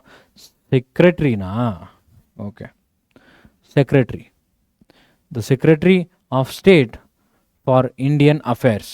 okay, British queen rule ಬರುತ್ತೆ. Queen issued proclamation, ಏನೋ ನಮ್ಮ East India company ಇದೆಯಲ್ಲ, ನೀವು ಬಂದ್ಬಿಡಿ ವಾಪಸ್ಸು, ಡೈರೆಕ್ಟ್ ಕ್ರೋನ್ ರೂಲನ್ನು ಮಾಡ್ತೀವಿ ಅಂತ ಹೇಳಿ ಮಾಡ್ತಾರೆ. ಇದನ್ನೆಲ್ಲ ಒಂದು ಸರ್ತಿ ಸ್ಕ್ರೀನ್ಶಾಟ್ ತೊಗೊಳ್ಳಿ. ಇಷ್ಟ ಇಂಪಾರ್ಟೆನ್ಸ್ ಏನಿದೆ ಅಷ್ಟು ಮಾತ್ರ ಸಾಕು. ಕನ್ನಡದಲ್ಲೂ ಸಹ ಒಂದು ಸರ್ತಿ ಸ್ಕ್ರೀನ್ಶಾಟ್ ತೊಗೊಳ್ಳಿ. Okay, explain the role of moderates in the freedom struggle of India. ಇದು ಫ್ರೀಡಮ್ ಸ್ಟ್ರಗಲ್ ಅಂತೆ. ಮಾಡ್ರೇಟ್ಸ್ನ ಒಂದು ರೋಲ್ ಏನಿದೆ ಅದನ್ನು ಹೇಳಿ ಅಂತಿದ್ದಾರೆ. ಫ್ರೀಡಮ್ ಸ್ಟ್ರಗಲ್ ಬಗ್ಗೆ ನಾವು ಮೊನ್ನೆ ಮಾತಾಡಿದ್ವಿ. ಅದರಲ್ಲಿ ಫಸ್ಟ್ ಬರೋರು ಮಾಡ್ರೇಟ್ಸು, ನಂತರ ಬರೋರು ಎಕ್ಸ್ಟ್ರೀಮಿಸ್ಟ್ಸು, ಅದರ ನಂತರ ಬರೋರು ರೆವಲ್ಯೂಷನರೀಸು. ಈ ಮೂವರು ಬರ್ತಕ್ಕಂಥದ್ದು. ಈ ಮೂವರಲ್ಲಿ ಮಾಡ್ರೇಟ್ಸನ್ನು ಕೇಳ್ತಾರೆ. ದಾದಾಬಾಯಿ ನವರೋಜಿ ಅವರು, ಎಮ್ ಜಿ ರಾನಡೆ ಅವರು, ಗೋಪಾಲಕೃಷ್ಣ ಗೋಖಲೆ ಅವರು, ಹಾಗೆ ಸುರೇಂದ್ರನಾಥ ಬ್ಯಾನರ್ಜಿ ಅವರು ಮಾಡ್ರೇಟ್ಸ್ ಆಗಿದ್ದರು. ಇವರು 2P ಸಿಸ್ಟಮನ್ನು ಮಾಡ್ತಿದ್ರು. ಏನಿವ್ರದ್ದು 2P system, that is prayer and petition. 3P system ನೆಕ್ಸ್ಟಿಂದ ಬರುತ್ತೆ. Believed in British rule, justice, ಹಾಗೆ providing political education to India, ಹಾಗೆ ರೆಡ್ಯೂಸಿಂಗ್ ಮಿಲಿಟರಿ ಎಕ್ಸ್ಪೆಂಡಿಚರ್, ಡೆವಲಪ್ಮೆಂಟ್ ಮಾಡಬೇಕು ಅಂತ ಹೇಳಿ ಅವ್ರ ಹತ್ರ ಹೋಗಿ ಕೇಳ್ತಿದ್ರು. ಈ ಪಾಯಿಂಟ್ಸನ್ನೆಲ್ಲ ನೋಡ್ಕೊಳ್ಳಿ.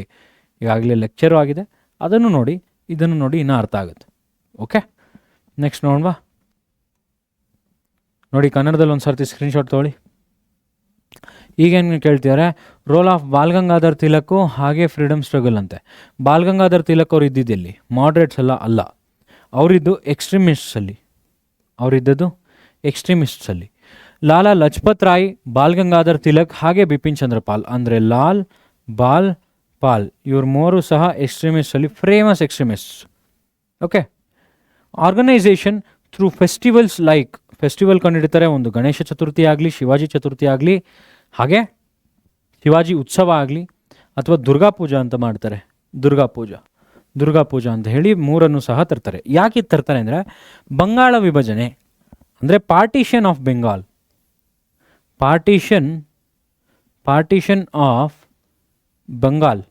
ಈ ಪಾರ್ಟಿಷನ್ ಆಫ್ ಬಂಗಾಲ್ ಏನಿದೆಯಲ್ಲ, ಈ ಪಾರ್ಟಿಷನ್ ಆಫ್ ಬಂಗಾಲ್ ಆಗಬಾರ್ದು, ಪಾರ್ಟಿಷನ್ ಮಾಡಬಾರ್ದು ಅನ್ನೋ ಒಂದೇ ಒಂದು ಕಾರಣದಿಂದ ಏನು ಮಾಡ್ತಾರೆ ಇವರು, ಈ ಒಂದು ಬಂಗಾಳ ವಿಭಜನೆಯನ್ನು ನಿಲ್ಲಿಸಲಿಕ್ಕೆ ಈ ಚತುರ್ಥಿಗಳನ್ನು ತರ್ತಾರೆ. ಹಾಗೆ ರಕ್ಷಾಬಂಧನನ್ನು ಕೂಡ ತರ್ತಾರೆ. ಅಂದರೆ ಪಾರ್ಟಿಷನ್ ಆಫ್ ಬೆಂಗಾಲಲ್ಲಿ ಅಜೆಂಡಾ ಏನಿತ್ತು ಬ್ರಿಟಿಷರ್ದು, ಮುಸ್ಲಿಮರನ್ನು ಹಾಗೂ ಹಿಂದೂವರನ್ನು ಸಪ್ರೇಟ್ ಮಾಡೋ ಒಂದು ಉದ್ದೇಶ ಇಟ್ಕೊಂಡು ಬಂದಿರ್ತಾರೆ.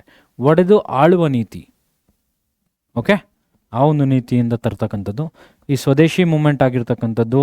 Tilak started news paper like ಕೇಸರಿ, ಮರಾಠ ಇನ್ ಇಂಗ್ಲೀಷ್. ಕೇಸರಿ ಮರಾಠಿಯಲ್ಲಿ, ಮರಾಠ ಇಂಗ್ಲೀಷಲ್ಲಿ.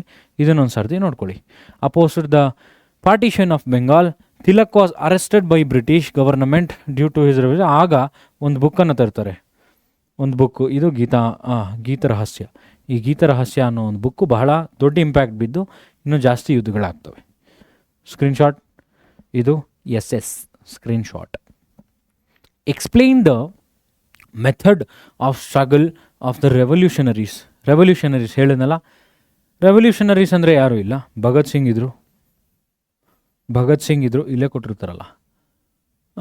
ಬ್ರಿಟಿಷ್ ಕುಡ್ ನಾಟ್, ಓಕೆ ನೋಡಿ ಇಲ್ಲಿದೆ, ವಿ ಡಿ ಸಾವರ್ಕರ್ ಅವರು, ಅರಬಿಂದೋ ಘೋಷ್ ಅವರು, ಶ್ಯಾಮ್ಜಿ ಕೃಷ್ಣ ಶರ್ಮಾ ಅವರು, ಹಾಗೆ ಖುದಿರಾಮ್ ಬೋಸ್ ಅವರು, ಭಗತ್ ಸಿಂಗ್ ಅವರು, ಚಂದ್ರಶೇಖರ್ ಆಜಾದ್ ಅವರು, ಇವರೆಲ್ಲ ರೆವಲ್ಯೂಷನರೀಸ್. ಇವರಿಂದಾನೇ ಬಹಳಷ್ಟು ಇಂಪ್ಯಾಕ್ಟ್ ಬ್ರಿಟಿಷರಿಗೆ ಬಿದ್ದಿದ್ದು. ಓಕೆ, ನಮ್ಮ ಫ್ರೀಡಮ್ ಬರಲಿಕ್ಕೆ ಇಂಪ್ಯಾಕ್ಟ್ ಬಿದ್ದಿದ್ದು ಇವರಿಂದಾನೆ. ಎಸ್ಟಾಬ್ಲಿಷ್ಮೆಂಟ್ ಆಫ್ ಸೀಕ್ರೆಟ್ ಆರ್ಗನೈಸೇಷನ್ಗಳನ್ನು ಎಸ್ಟಾಬ್ಲಿಷ್ ಮಾಡ್ತಿದ್ರು. Establishment of branches in the country and abroad, collection of funds and weapons, training of ರೆವಲ್ಯೂಷನರೀಸ್ಗಳನ್ನು ಕೂಡ ಟ್ರೈನ್ ಮಾಡ್ತಿದ್ರು. Very important. ಸ್ಕ್ರೀನ್ಶಾಟ್ ತೊಗೊಂಡಾಯ್ತಾ? Explain the role of non cooperation movement in the freedom struggle. Okay, freedom ಸ್ಟ್ರಗಲಲ್ಲಿ non cooperation movement. ಈ non cooperation moment ತಂದವರು ಗಾಂಧೀಜಿಯವರು. ನೋಡಿ, ಯಾವುದೇ ಆಗಲಿ ಬ್ರಿಟಿಷ್ ರೂಲಲ್ಲಿ ಲಾಯರ್ಸು ಕೋರ್ಟ್ಗೆ ಹೋಗೋದನ್ನು ಬಿಟ್ಟರು, ಸ್ಟೂಡೆಂಟ್ಸು ಕಾಲೇಜು ಸ್ಕೂಲ್ಗಳಿಗೆ ಹೋಗೋದನ್ನು ಬಿಟ್ಟರು, ಕೆಲಸಗಳಿಗೆ ಹೋಗೋದನ್ನು ಬಿಟ್ಟರು. ಈ ಎಲ್ಲದರ ನಡುವೆ ನಾನ್ ಕೋಆಪರೇಟ್ ಮಾಡ್ತಿದ್ರು. ಕೋಆಪರೇಟ್ ಮಾಡ್ದಿರಂಗೆ, ಬ್ರಿಟಿಷರಿಗೆ ಕೋಆಪರೇಟ್ ಮಾಡ್ದಿರಂಗೆ, ಅವ್ರಿಗೆ ಸಹಕಾರ ಮಾಡ್ದಿರ್ದಂಗೆ ಎಲ್ಲರೂ ಆರಾಮಾಗೆ ಹೋಗ್ತಾ ಇತ್ತು, ಎಲ್ಲವೂ ಚೆನ್ನಾಗೇ ಹೋಗ್ತಿತ್ತು. ಆದರೆ ಸೆಂಟ್ರಲ್ ಒಂದಾಗುತ್ತೆ ಚೌರಾಚೌರಿ ಘಟನೆ ಅಂತ. ಈ ಚೌರಾಚೌರಿ ಅಂತಕ್ಕಂಥ ಒಂದು ಊರಿನಲ್ಲಿ ಪೊಲೀಸ್ ಸ್ಟೇಷನ್ಗೆ, ಬ್ರಿಟಿಷರ್ಸ್ ಇದ್ರಾಗ ಪೊಲೀಸ್ ಸ್ಟೇಷನ್, ಆ ಪೊಲೀಸ್ ಸ್ಟೇಷನ್ಗೆ ವಿಲೇಜರ್ಸು ಬೆಂಕಿಯನ್ನು ಇಟ್ಬಿಡ್ತಾರೆ. ಇಡೀ ಪೊಲೀಸ್ ಸ್ಟೇಷನ್ನು ದಗ ಹೊತ್ತು ಉರಿಯುತ್ತೆ. ಹತ್ರ 14 ಪೊಲೀಸ್ ಕಾಪ್ಸು ಮರಣ ಹೊಂದರು ಅಂತ ಹೇಳಿ ಅದೊಂದು ಟರ್ಮ್ ಇದೆ. 12 ಮೆಂಬರ್ಸ್ ಇದ್ದಾರೆ ಅಂತ ಹೇಳಿ ಒಂದು ಅಪ್ರಾಕ್ಸಿಮೇಟ್ಲಿ ಹೇಳ್ತಾರೆ, but I don't know about that. ಕೆಲವೊಂದು ಹಿಸ್ಟೋರಿಯನ್ಸ್ ಕೆಲವು ನಂಬರ್ಸನ್ನು ಕೊಟ್ಟಿದ್ದಾರೆ, ಡಿಫ್ರೆಂಟ್ ನಂಬರ್ಸ್. ನಾನು 12 ಅಂತ ಹೇಳ್ತೀನಿ. ಪೊಲೀಸ್ ಮೆನ್ಸ್ ಎಲ್ಲ ಸುಟ್ಟು ಸತ್ತೋಗ್ತಾರೆ. ಅಂದರೆ ಅಲೈವ್ ಇದ್ದಾಗೆ ಅವ್ರನ್ನ ಬರ್ನ್ ಮಾಡಿ ಸಾಯಿಸಾಕೋದು. ಸ್ಟೇಷನ್ಗೆ ಬೆಂಕಿ ಇಟ್ಮೇಲೆ ಅವ್ರು ಅಲೈವಲ್ಲೇ ಸಾಯ್ಬೇಕಲ್ವೇನ್ರಿ, ಒಳಗಿರೋರು ಬೀಗ ಹಾಕ್ಬಿಟ್ಟಿರ್ತಾರೆ, ಆಚೆಯಿಂದ ಬಾಕ್ಲಾಕ್ ಬೀಗ ಹಾಕ್ಬಿಟ್ಟು ಬೆಂಕಿ ಹಾಕ್ಬಿಟ್ಟಿರೋದು. ಸೊ ಈ ಒಂದು ಘಟನೆ ಗಾಂಧೀಜಿ ಅವ್ರಿಗೆ ಮುಟ್ಟುತ್ತೆ. ಅವರಾಗ ನಾನ್ ಕೋಆಪರೇಷನ್ ಮೂಮೆಂಟನ್ನು ಹಿಂತಗೊಂಡು ಎಲ್ಲ ನಿಲ್ಲಿಸ್ಬಿಡ್ತಾ ಇವಪ್ಪ, ಬೇಡ. ಇಲ್ಲೇ ಅವರ ನೈಟ್ಹುಡ್ ಪ್ರಶಸ್ತಿಯನ್ನು ಕೂಡ ರಿಟರ್ನ್ ಮಾಡ್ತಾರೆ. ಅವರ ಟೈಟಲ್ಸನ್ನು ಕೂಡ, ಅವಾರ್ಡ್ಸನ್ನು ಕೂಡ ಬ್ರಿಟಿಷರ್ಸ್ ಕೊಟ್ಬಿಡ್ತಾರೆ. ಸ್ಟೂಡೆಂಟ್ಸ್ ಸ್ಕೂಲನ್ನು ಬಿಡ್ತಾರೆ, ಲಾಯರ್ಸು ಕೋರ್ಟ್ಸನ್ನು ಬಾಯ್ಕಾಟ್ ಮಾಡ್ತಾರೆ, ಫಾರಿನ್ ಗೂಡ್ಸ್ ಎಲ್ಲ ಬಾಯ್ಕಾಟ್ ಆಗುತ್ತೆ. ಇವೆಲ್ಲರ ನಡುವೆ ಚೌರಾಚೌರಿ ಘಟನೆ ಆಗುತ್ತೆ. ಪೊಲೀಸ್ ಮ್ಯಾನ್ನು ಅಲೈವ್ ಆಗಿ ಬರ್ನ್ ಆಗ್ತಾರೆ, ಗಾಂಧೀಜಿ ಅಫೆಂಡ್ ಆಗ್ತಾರೆ, ಅದರ ನಂತರ ವಿಡ್ರಾ ಮಾಡ್ಕೊತಾರೆ. ಸಿಂಪಲ್. ಓಕೆ, ನೆಕ್ಸ್ಟ್ ನೋಡೋಣ. ಸ್ಕ್ರೀನ್ಶಾಟ್ ತೊಗೊಳ್ಳಿಪ್ಪ. Explain the tribal rebellions in the freedom struggle. Tribal rebellions ಅಂದರೆ ಯಾರು? ಸಂಥಾಲಿ, ಡೋಂಗ್ರಿ, ಹಾಗೆ ಮುಂಡಾ ಟ್ರೈಬ್ಸ್ ಇವರೆಲ್ಲ ಬರ್ತಾರೆ. Santhal revolt, Kolas revolt, Munda movement, ಈ 3 ಸದ್ಯಕ್ಕೆ ಇಲ್ಲಿದೆ. ಇವು 3 ಓದ್ಕೊಳ್ಳಿ. ಇಲ್ಲಿರ್ತಕ್ಕಂಥ ಪ್ರತಿಯೊಂದು ಪಾಯಿಂಟನ್ನು ನೀವೇ ಓದ್ಕೊಂಬಿಡಿ. ಏನಿಲ್ಲ, ಜಮೀನ್ದಾರಿಗಳೇನಿದ್ರಲ್ಲ ಅವರು ಇವರ ಲ್ಯಾಂಡನ್ನು ಕಬಳಾಯಿಸ್ಕೊಂಡು ಬ್ರಿಟಿಷರಿಗೆ ಕೊಡೋದಕ್ಕೆ, ಹಾಗೆ ಅವರೇ ಕಬಳಾಯಿಸ್ಕೊಂಡು ಅವರೊಟ್ಟಿಗೆ ಇಟ್ಕೊಳ್ಳಿಕ್ಕೂ ಕೂಡ ಪ್ಲ್ಯಾನ್ ಮಾಡ್ತಾರೆ. ಬಟ್ ಅದು ಯಾವುದು ವರ್ಕ್ ಆಗಬಾರ್ದು ಅಂತ ಹೇಳಿ ಸಂತಾಲಿ, ಡೋಂಗ್ರಿ ಅಥವಾ ಮುಂಡಾ ಟ್ರೈಬ್ಸ್ ಆಗಲಿ ಇವರೆಲ್ಲ ಕೂಡ ಬಹಳಷ್ಟು ಟ್ರೈ ಮಾಡ್ತಿರ್ತಾರೆ ಅಷ್ಟೇ. ಫ್ರೀಡಮ್ ಸ್ಟ್ರಗಲಲ್ಲಿ ಇವ್ರದ್ದು ಬಹಳಷ್ಟು ಪಾತ್ರ ಇದೆ. ಅದನ್ನೊಂದು ಸರ್ತಿ ನೀವು ನೋಡ್ಕೊಳ್ಳಿ, ಕನ್ನಡದಲ್ಲೂ ನೋಡಿಕೊಂಡು ಒಂದು ಸರ್ತಿ ಸ್ಕ್ರೀನ್ಶಾಟ್ ತೊಗೊಳ್ಳಿ. ಏನಿದು? ಆಯ್ತಾ ಇದು? Explain the struggle of doctor BR Ambedkar ಅವರ ಸ್ಟ್ರಗಲನ್ನು ಹೇಳಿ ಅಂತ ಹೇಳಿ ಕೇಳ್ತಾರೆ. ಅನ್ಟಚಬಿಲಿಟಿಯನ್ನು ಬಿಡಿಸ್ಬೇಕು, ಕೆಳವರ್ಗದ ಜನರು ಅನ್ನೋ ಒಂದು ಮೈಂಡ್ಸೆಟ್ಟನ್ನು ಬಿಡಿಸ್ಬೇಕು, ಎಜುಕೇಷನನ್ನು ಪ್ರಮೋಟ್ ಮಾಡಬೇಕು, ಲಾಗಳನ್ನು ತರ್ತಾರೆ. ಫಸ್ಟ್ ಲಾ ಮಿನಿಸ್ಟರ್ ಆಗಿದ್ರು ಕೂಡ ಇವರು ಜನತಾ ಅಂತಕ್ಕಂಥ ಒಂದು ನ್ಯೂಸ್ ಪೇಪರನ್ನು ತರ್ತಾರೆ. ಮಹದ್ ಮತ್ತು ಕಲರಾಮ್ ಮೂಮೆಂಟನ್ನು ಮಾಡ್ತಾರೆ. ಬಹಿಷ್ಕೃತ ಹಿತಕರಣಿ ಸಭಾ ಅಂತಕ್ಕಂಥ ಒಂದು ಆರ್ಗನೈಸೇಷನನ್ನು ಕೂಡ ಇವರು ತರ್ತಾರೆ. ಈ 3 ಪಾಯಿಂಟು ತುಂಬ ಇಂಪಾರ್ಟೆಂಟ್. ಯಾವ್ದು ಬಿಟ್ಟರು ಇದು ಬಿಡೋಂಗಿಲ್ಲ. ಜನತಾ ಹಾಗೂ ಮೂಕನಾಯಕ, ಬಹಿಷ್ಕೃತ ಭಾರತ, ಇವು ಮೂರು ಕೂಡ ಅವರ ನ್ಯೂಸ್ ಪೇಪರ್ಗಳು ನ್ಯೂಸ್ ಪೇಪರ್ಸ್ ಮೂರಿದ್ವು. ಈ ಮೂರು ನ್ಯೂಸ್ ಪೇಪರ್ ನೋಡ್ಕೊಳ್ಳಿ. ಈ ಸೋಷಿಯಲ್ ಮತ್ತು ಎಕನಾಮಿಕ್ ಇನ್ಇಕ್ವಾಲಿಟಿಗಳನ್ನು ಎಲ್ಲ ದೂರ ಮಾಡಬೇಕು ಅಂತ ಹೇಳಿ ಇವರು ಒಂದು ಪಾರ್ಟಿಯನ್ನು ಕೂಡ ಕಂಡುಹಿಡಿತಾರೆ. ಅದನ್ನು ಇಂಡಿಪೆಂಡೆಂಟ್ ವರ್ಕರ್ಸ್ ಪಾರ್ಟಿ ಅಂತ ಕೂಡ ಕರೀತಾರೆ. ಇಂಡಿಪೆಂಡೆಂಟ್ ವರ್ಕರ್ಸ್ ಪಾರ್ಟಿ ಒಂದು ಸರ್ತಿ ಇದು ನೋಡ್ಕೊಳ್ಳಿ. Yes, he was chairman of drafting committee. ಅಂದರೆ ಡ್ರಾಫ್ಟಿಂಗ್ ಅಂದರೆ draft. He wrote constitution.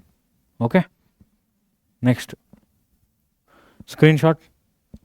Next, what were the achievements of Jawaharlal Nehru ಅವರು. ಅಂದರೆ ಒಬ್ಬೊಬ್ಬರೇ ಫ್ರೀಡಮ್ ಫೈಟರ್ಸ್ನ ಅಚೀವ್ಮೆಂಟ್ಸ್ಗಳನ್ನು ಕೇಳ್ತೀರ. ಇವರು ಫಸ್ಟ್ CM ಆಗಿದ್ದರು, ತದನಂತರ ಏನೇನು ಮಾಡಿದ್ರು, ಅವರ ಅಚೀವ್ಮೆಂಟ್ಸನ್ನು, ಇಂಡಸ್ಟ್ರೀಸ್ಗಳನ್ನು ತಂದರು ಭಾರತಕ್ಕೆ, ನ್ಯೂ ಇಂಡಿಯಾವನ್ನು ಡೆವಲಪ್ ಮಾಡಿದ್ರು, 5 year ಪ್ಲ್ಯಾನನ್ನು ತಂದರು. ಇದೇ 5 year ಪ್ಲ್ಯಾನ್ ಈಗ ನೀತಿ ಆಯೋಗ ಆಗಿದೆ, NITI. ನೀತಿ ಆಯೋಗದ ಎಕ್ಸ್ಪ್ಯಾನ್ಷನ್ ಏನು, national institute for transformation of India. Okay, ನೀತಿ ಆಯೋಗದ ಅಧ್ಯಕ್ಷರು ಯಾರು, ಈಗ ಪ್ರೆಸೆಂಟ್ ಪ್ರೈಮ್ ಮಿನಿಸ್ಟರ್ ಯಾರಿರ್ತಾರೋ ಅವರೇ ಅಧ್ಯಕ್ಷರಾಗಿರ್ತಾರೆ. 5 year ಪ್ಲ್ಯಾನ್ಗೆ ರೀಪ್ಲೇಸ್ಮೆಂಟೇ NITI Aayog. Proposed the policy of non alignment, achieved industrialisation in India, implemented ಆ ಮಿಕ್ಸ್ ಎಕಾನಮಿ. ಇದೆಲ್ಲ ಕೂಡ ಒಂದು ಸರ್ತಿ ನೋಡ್ಕೊಳ್ಳಿ. ಆ ನೀತಿ ಆಯೋಗ ಒಂದು ಹಂಗೆ ಇರಲಿ. ಓಕೆ, ಸ್ಕ್ರೀನ್ಶಾಟ್ ತೊಗೊಳ್ಳಿ, ಪಾಯಿಂಟ್ಸ್ ಎಲ್ಲ ನೀಟಾಗಿ ಓದ್ಕೊಳ್ಳಿ. Okay, what were the problems faced by India after independence. After independence ಏನಾಗುತ್ತೆ, ಈಗ ನಾವು ಇಂಡಿಪೆಂಡೆನ್ಸ್ ಆಗಿಬಿಟ್ಟಿದ್ದೀವಿ, ನಮಗೆ ಇಂಡಸ್ಟ್ರೀಸ್ ಬೇಕು, ಇನ್ವೆಸ್ಟ್ಮೆಂಟ್ಸ್ ಬೇಕು, ಲೋಕಸಭಾ ರಾಜ್ಯಸಭಾ ಪಾರ್ಲಿಮೆಂಟ್ಗಳು ಬೇಕು, ಇರಿಗೇಷನ್ ಫೆಸಿಲಿಟೀಸ್ ಬೇಕು, ಈ ಎಲ್ಲ ಫೆಸಿಲಿಟೀಸ್ ಬೇಕಾಗುತ್ತೆ. ಏನಾಗುತ್ತೆ, ರೆಫ್ಯೂಜೀಸ್ ಪ್ರಾಬ್ಲಮ್ ಆಗಿತ್ತು, ಹಾಗೆ ಕಮ್ಯುನಲ್ ರಯಟ್ಸ್ ಆಗಿತ್ತು, ಗವರ್ನಮೆಂಟ್ ಫಾರ್ಮೇಷನ್ ಬೇಕಿತ್ತು, reorganisation of the Indian States ಬೇಕಾಗಿತ್ತು. ಅಂದರೆ ಇಂಡಿಯನ್ ಸ್ಟೇಟ್ಸ್ ಏನಿತ್ತಲ್ಲ ಆಗಲೇ ಆಗಿದ್ದು ಹೈದ್ರಾಬಾದು, ಇಲ್ಲಿ ಕೆಳಗಡೆ ಹೈದ್ರಾಬಾದು, ಮೇಲುಗಡೆ ನಮ್ಮ ಜಮ್ಮು ಕಾಶ್ಮೀರ್ ಇವೆರಡೂ ಸಹ ಆ್ಯಡ್ ಮಾಡಿದ್ರು. ಆಫ್ಟರ್ ಇಂಡಿಪೆಂಡೆನ್ಸ್ ಅಲ್ವೇನ್ರಿ, ಅಲ್ಲಿವರೆಗೂ ಇರಲಿಲ್ಲ. ಸೊ ಅದನ್ನೇ ಹೇಳ್ತಾ reorganisation of Indian states, food production, agriculture ಇಂಡಸ್ಟ್ರೀಸ್ಗಳಿಗೆ, ಕಮ್ಯುನಲಿಸಮು, ರೀಜನಲಿಸಮು, ಇಲಿಟ್ರೇಟ್ಗಳಿದ್ರು. ಸೊ ಅವ್ರನ್ನೆಲ್ಲ ಲಿಟ್ರೇಟ್ ಮಾಡಬೇಕಾಗಿತ್ತು, ಪಾವರ್ಟಿಗಳನ್ನು ದೂರ ಮಾಡಬೇಕಿತ್ತು, ಕರಪ್ಷನ್ಗಳನ್ನು ಕಡಿಮೆ ಮಾಡಬೇಕಿತ್ತು, ಇನ್ನಿತರ ಸಮಸ್ಯೆಗಳನ್ನೆಲ್ಲ ದೂರ ಮಾಡಬೇಕಿತ್ತು ನಮಗೆ ಫ್ರೀಡಮ್ ಸಿಕ್ಕಿದ ಮೇಲೆ. ಓಕೆನಾ, ಅದೊಂದು ಸರ್ತಿ ಸ್ಕ್ರೀನ್ಶಾಟ್ ತೊಗೊಳ್ಳಿ. How was the Hyderabad state merged in the Indian union. ಇದು ತುಂಬ ಇಂಪಾರ್ಟೆಂಟ್. ಇದು ಆಪರೇಷನ್ ಪೋಲೋ. ಆಗ ನಿಜಾಮರ ಕೆಳಗೆ ಹೈದ್ರಾಬಾದ್ ಇತ್ತು. ಇವರೇನು ಮಾಡ್ತಿದ್ರು, ಈ ಹೈದ್ರಾಬಾದ್ ನಿಜಾಮರು, Sardar Vallabhbhai Patel, mister Patel was home minister in that time. At that time he was the home minister of our India. ಅವ್ರೇನು ಮಾಡ್ತಿದ್ರು, ಸ್ಟೇಟ್ಸ್ಗಳನ್ನೆಲ್ಲ ನಾನು ಹಿಡಿತಕ್ಕೆ ತೊಗೊಳ್ಳೇಬೇಕು, ಸೊ ಹಾಗಾಗಿ ಎಲ್ಲ ಸ್ಟೇಟ್ಗಳನ್ನು ನಾನು ಹಿಡಿತಕ್ಕೆ ತೊಗೊತೀನಿ ಅಂತ ಹೇಳಿ ಏನು ಮಾಡ್ತಾರೆ, ಹೈದ್ರಾಬಾದ್ರಿಗೂ ಸಹ ಒಂದು ಸ್ಟ್ರಾಂಗ್ ಬೆದರಿಕೆಯನ್ನು ಕೊಟ್ಟು. ಹಾಗೆ ನಾನು ಹೇಳಿದ್ನಲ್ಲ, Sam Bahadur, please go and watch the movie, you will get to know how much struggle they ಅಂದರೆ ಅಷ್ಟು ಸ್ಟ್ರಗಲ್ ಬಿದ್ದು ಹೇಗೆ ತೊಗೊಂಡ್ರು ಅಂತ ಹೇಳಿ ನಿಮಗೆ ಗೊತ್ತಾಗುತ್ತೆ. ಸ್ಯಾಮ್ ಬಹದ್ದೂರ್ ಅಂತ ಹೇಳಿ ಆ ಮೂವಿ ಹೆಸರು. ಓಕೆ, ಅವರು ಕೂಡ ಇದರಲ್ಲಿ ಪಾರ್ಟಿಸಿಪೇಟ್ ಮಾಡಿದರು. ಮರ್ಜ್ ಮಾಡ್ಕೋತಾರೆ ಇಂಡಿಯಾಗೆ, government state to defendant Nizam. Okay, ಇದರಲ್ಲಿ ಆಪ್ರೇಷನ್ ಏನು ನಿಮಗೇನು ಕೊಟ್ಟಿಲ್ಲ, ಜಸ್ಟ್ ಪಾಯಿಂಟ್ಸನ್ನು ನೀವು ನೋಟ್ ಮಾಡ್ಕೊಳ್ಳಿ ಅಥವಾ ಸ್ಕ್ರೀನ್ಶಾಟ್ ತೊಗೊಳ್ಳಿ. ಹಾಗೆ ಕನ್ನಡದಲ್ಲೂ ಸಹ ಸ್ಕ್ರೀನ್ಶಾಟ್ ತೊಗೊಳ್ಳಿ. ನೆಕ್ಸ್ಟ್ ಹೋಗೋಣ. How was Goa merged with India. ಗೋವಾನೂ ಸಹ ಅಷ್ಟೇ. ಗೋವಾ ಅಲ್ಲಿಯವರೆಗೂ ಫ್ರೆಂಚರ ಅಂಡ್ರಲ್ಲೇ ಇತ್ತು. Movement Goa which was Portuguese colony to join India, ಪೋರ್ಚುಗೀಸರು, the Portuguese ordered the annexation of Goa. They tried to suppress the movement by bringing in more troops from Africa to Europe. ಇದು 1610 ಆಗುತ್ತೆ, 1610 ಏನೋ ಆಗುತ್ತೆ ಸರಿ ಸುಮಾರು. So 1955 satyagrahi came from different parts country.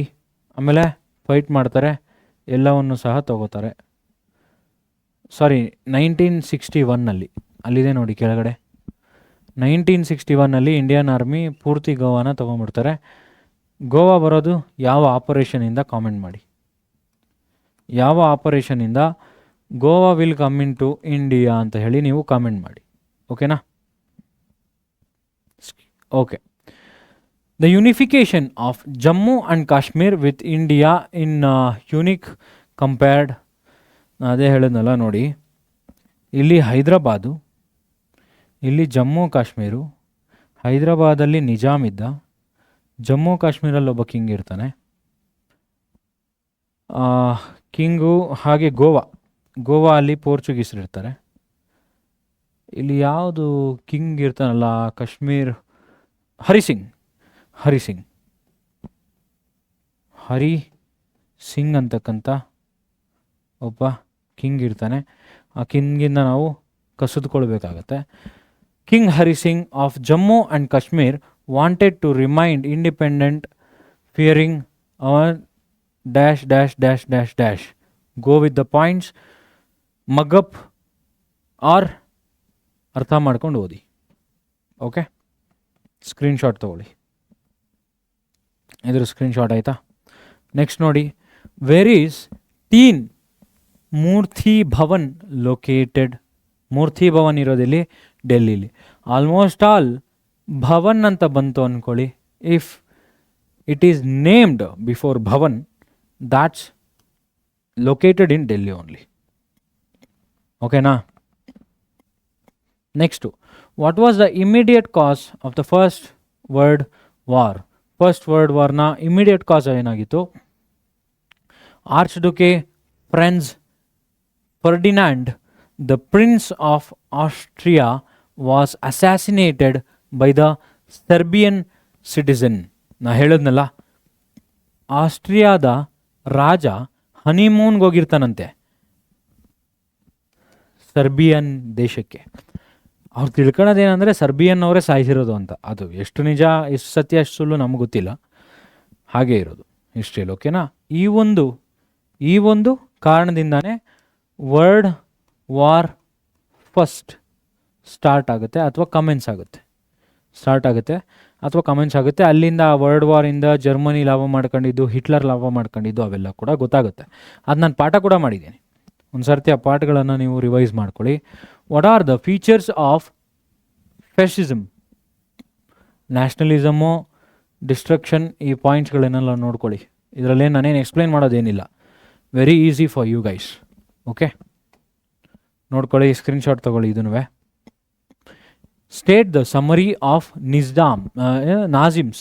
Summary of Nazisms ಅಂದರೆ ಏನು? Aryan of German race in the superior race in the world. ಅಂದರೆ ಜರ್ಮನಿಲಿ ಹಿಟ್ಲರು ಇವ್ರನ್ನ ಸಪ್ರೆಸ್ ಮಾಡೋಕ್ಕೆ ನೋಡ್ತಿದ್ದ. ಓಕೆ, ಜ್ಯೂಸ್ ಏನಿರ್ತಾರಲ್ಲ, ನಿಜಾಮ್ಸ್ ಬಿಡಿ, ಜ್ಯೂಸ್ ಇರ್ತಾರೆ. ಜ್ಯೂಸು ಮತ್ತು ಈ ಜರ್ಮನ್ ಆರ್ಯನ್ಸು ಇವರಿಬ್ಬರ ನಡುವೆ ಆಗೋ ಸಂಘರ್ಷದಿಂದ ಈ ಬ್ರೌನ್ ಶರ್ಟ್ಸ್ ಅಂತಕ್ಕಂಥ ಕಾಕಿಯನ್ನು ಸಹ ಬಿಟ್ಟು ಓಡಿಸ್ತಾನೆ. ಜನರೆಲ್ಲ ಭಯ ಬೀಳ್ತಾರೆ. ಹಿಟ್ಲರ್ನ ಬಗ್ಗೆ ಒಂದು ಸರ್ತಿ ರಿವೈಸ್ ಮಾಡ್ಕೊಳ್ಳಿ, ಅವ್ನು ಕಟ್ಟಿರ್ತಕ್ಕಂಥ ಪಾರ್ಟಿ ಬಗ್ಗೆ ರಿವೈಸ್ ಮಾಡ್ಕೊಳ್ಳಿ, ಆ ಬ್ರೌನ್ ಶರ್ಟ್ಸ್ಗಳನ್ನು ನೆನ್ಪಿಟ್ಕೊಳ್ಳಿ, ಇದೆಲ್ಲ ಸ್ವಲ್ಪ ರಿವೈಸ್ ಮಾಡ್ಕೊಳ್ಳಿ. The rest of the races are the only ones fit to rule. The Jews are the cause of all the problems of the Germany. ಜ್ಯೂಸನ್ನು ಸಪ್ರೆಸ್ ಮಾಡಲಿಕ್ಕೆ ಹಿಟ್ಲರ್ ಹಾಕಿರ್ತಕ್ಕಂಥ ಪ್ಲ್ಯಾನ್ ಇದು. ಓಕೆ, ಸೊ ಬ್ರೌನ್ ಶರ್ಟ್ಸ್ ಅಂದ್ರೇ ಭಯ ಬೀಳ್ತಿದ್ರಾಗ, ಆ ಥರ. State the causes and effects of world war 2. Effects ಮತ್ತು ಕಾಸಸ್ ಏನು ಅಂತ ನೋಡ್ಕೊಂಬಿಡಿ. ವರ್ಲ್ಡ್ ವಾರ್ ಪೂರ್ತಿ ಎಕ್ಸ್ಪ್ಲೇನ್ ಆಗಿದೆ, ಮತ್ತೆ ಎಕ್ಸ್ಪ್ಲೇನ್ ಮಾಡಲ್ಲ ನಾನು. 1 and 2 ಮತ್ತು 3 ಈ ಮೂರು ಕೂಡ ನೀವು ನೋಡ್ಕೊಳ್ಳಿ. ಓಕೆನಾ? ಆ ಮೂರು ಕೂಡ ನೀವು ನೋಡ್ಕೋಬೇಕಾಗಿರೋ ಜವಾಬ್ದಾರಿ ನಿಮ್ಮದು. ಒಂದು ಸರ್ತಿ ಕ್ಲಾಸನ್ನು ಕೂಡ ಕೇಳಿ, ಎಲ್ಲ ನೆನಪು ಬರುತ್ತೆ. ಸ್ಕ್ರೀನ್ಶಾಟ್ ತೊಗೊಳ್ಳಿ. ಸ್ಲೈಡ್ಸ್ ಆಗೋದು, ಇದನ್ನು ಸ್ಕ್ರೀನ್ಶಾಟ್ ತೊಗೊಳ್ಳಿ ಆದಷ್ಟು. ಓಕೆ, ಇಂಪಾರ್ಟೆಂಟಾಗಿ ನೀವು ಓದಬೇಕಾಗಿರೋದೇನು ಹಿಸ್ಟ್ರಿಲಿ? First thing, 1857 revolt, first war of Indian independence ಅಂತ ಹೇಳಿ ಕರೀತಾರೆ. ಅದರ ನಂತರ ವರ್ಲ್ಡ್ ವಾರ್ಸ್ಗಳು, Buxar, Plassey, Carnatic wars, Anglo Mysore wars, Anglo Maratha wars. ಓಕೆನಾ? ಇದ್ರ ಮೇಲೆ ಯಾವುದೂ ಹೋಗಲ್ಲ. ಬೇಕಾದರೆ ಒಂದು ಸರ್ತಿ ನಾನು ಹೇಳ್ತೀನಿ ಈಗ. Discipline background, teaching background. What are the important topics you want to read in history ಅನ್ನೋದಾದರೆ, and that's first one Carnatic wars. ಎರಡನೇದು battle of Buxar and Plassey. Anglo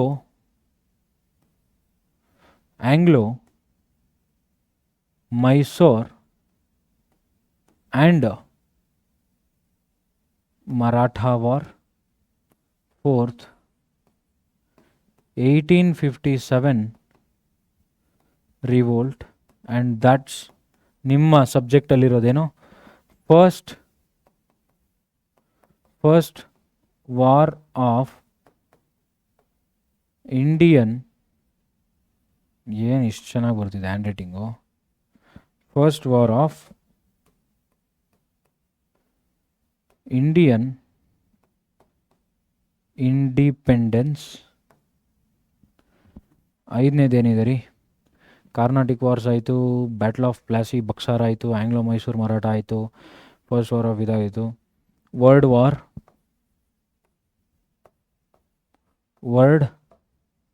wars important. Sixth ನಿಮ್ಮ ಸೋಷಿಯೋ ಆ್ಯಂಡ್ ರಿಲಿಜಿಯಸ್ ರಿಫಾರ್ಮ್ಸ್ ಇದೆಯಲ್ಲ, ಆ ರಿಫಾರ್ಮ್ಸಲ್ಲಿ first thing ಬ್ರಹ್ಮ ಸಮಾಜ್,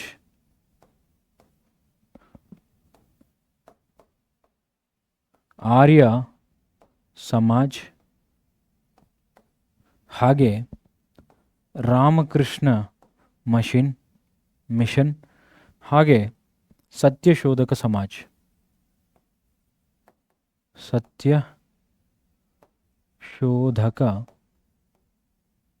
ಶೋಧಕ ಸಮಾಜ್. ಇವಿಷ್ಟು ತುಂಬ important. ಇಡೀ histories ಏನದು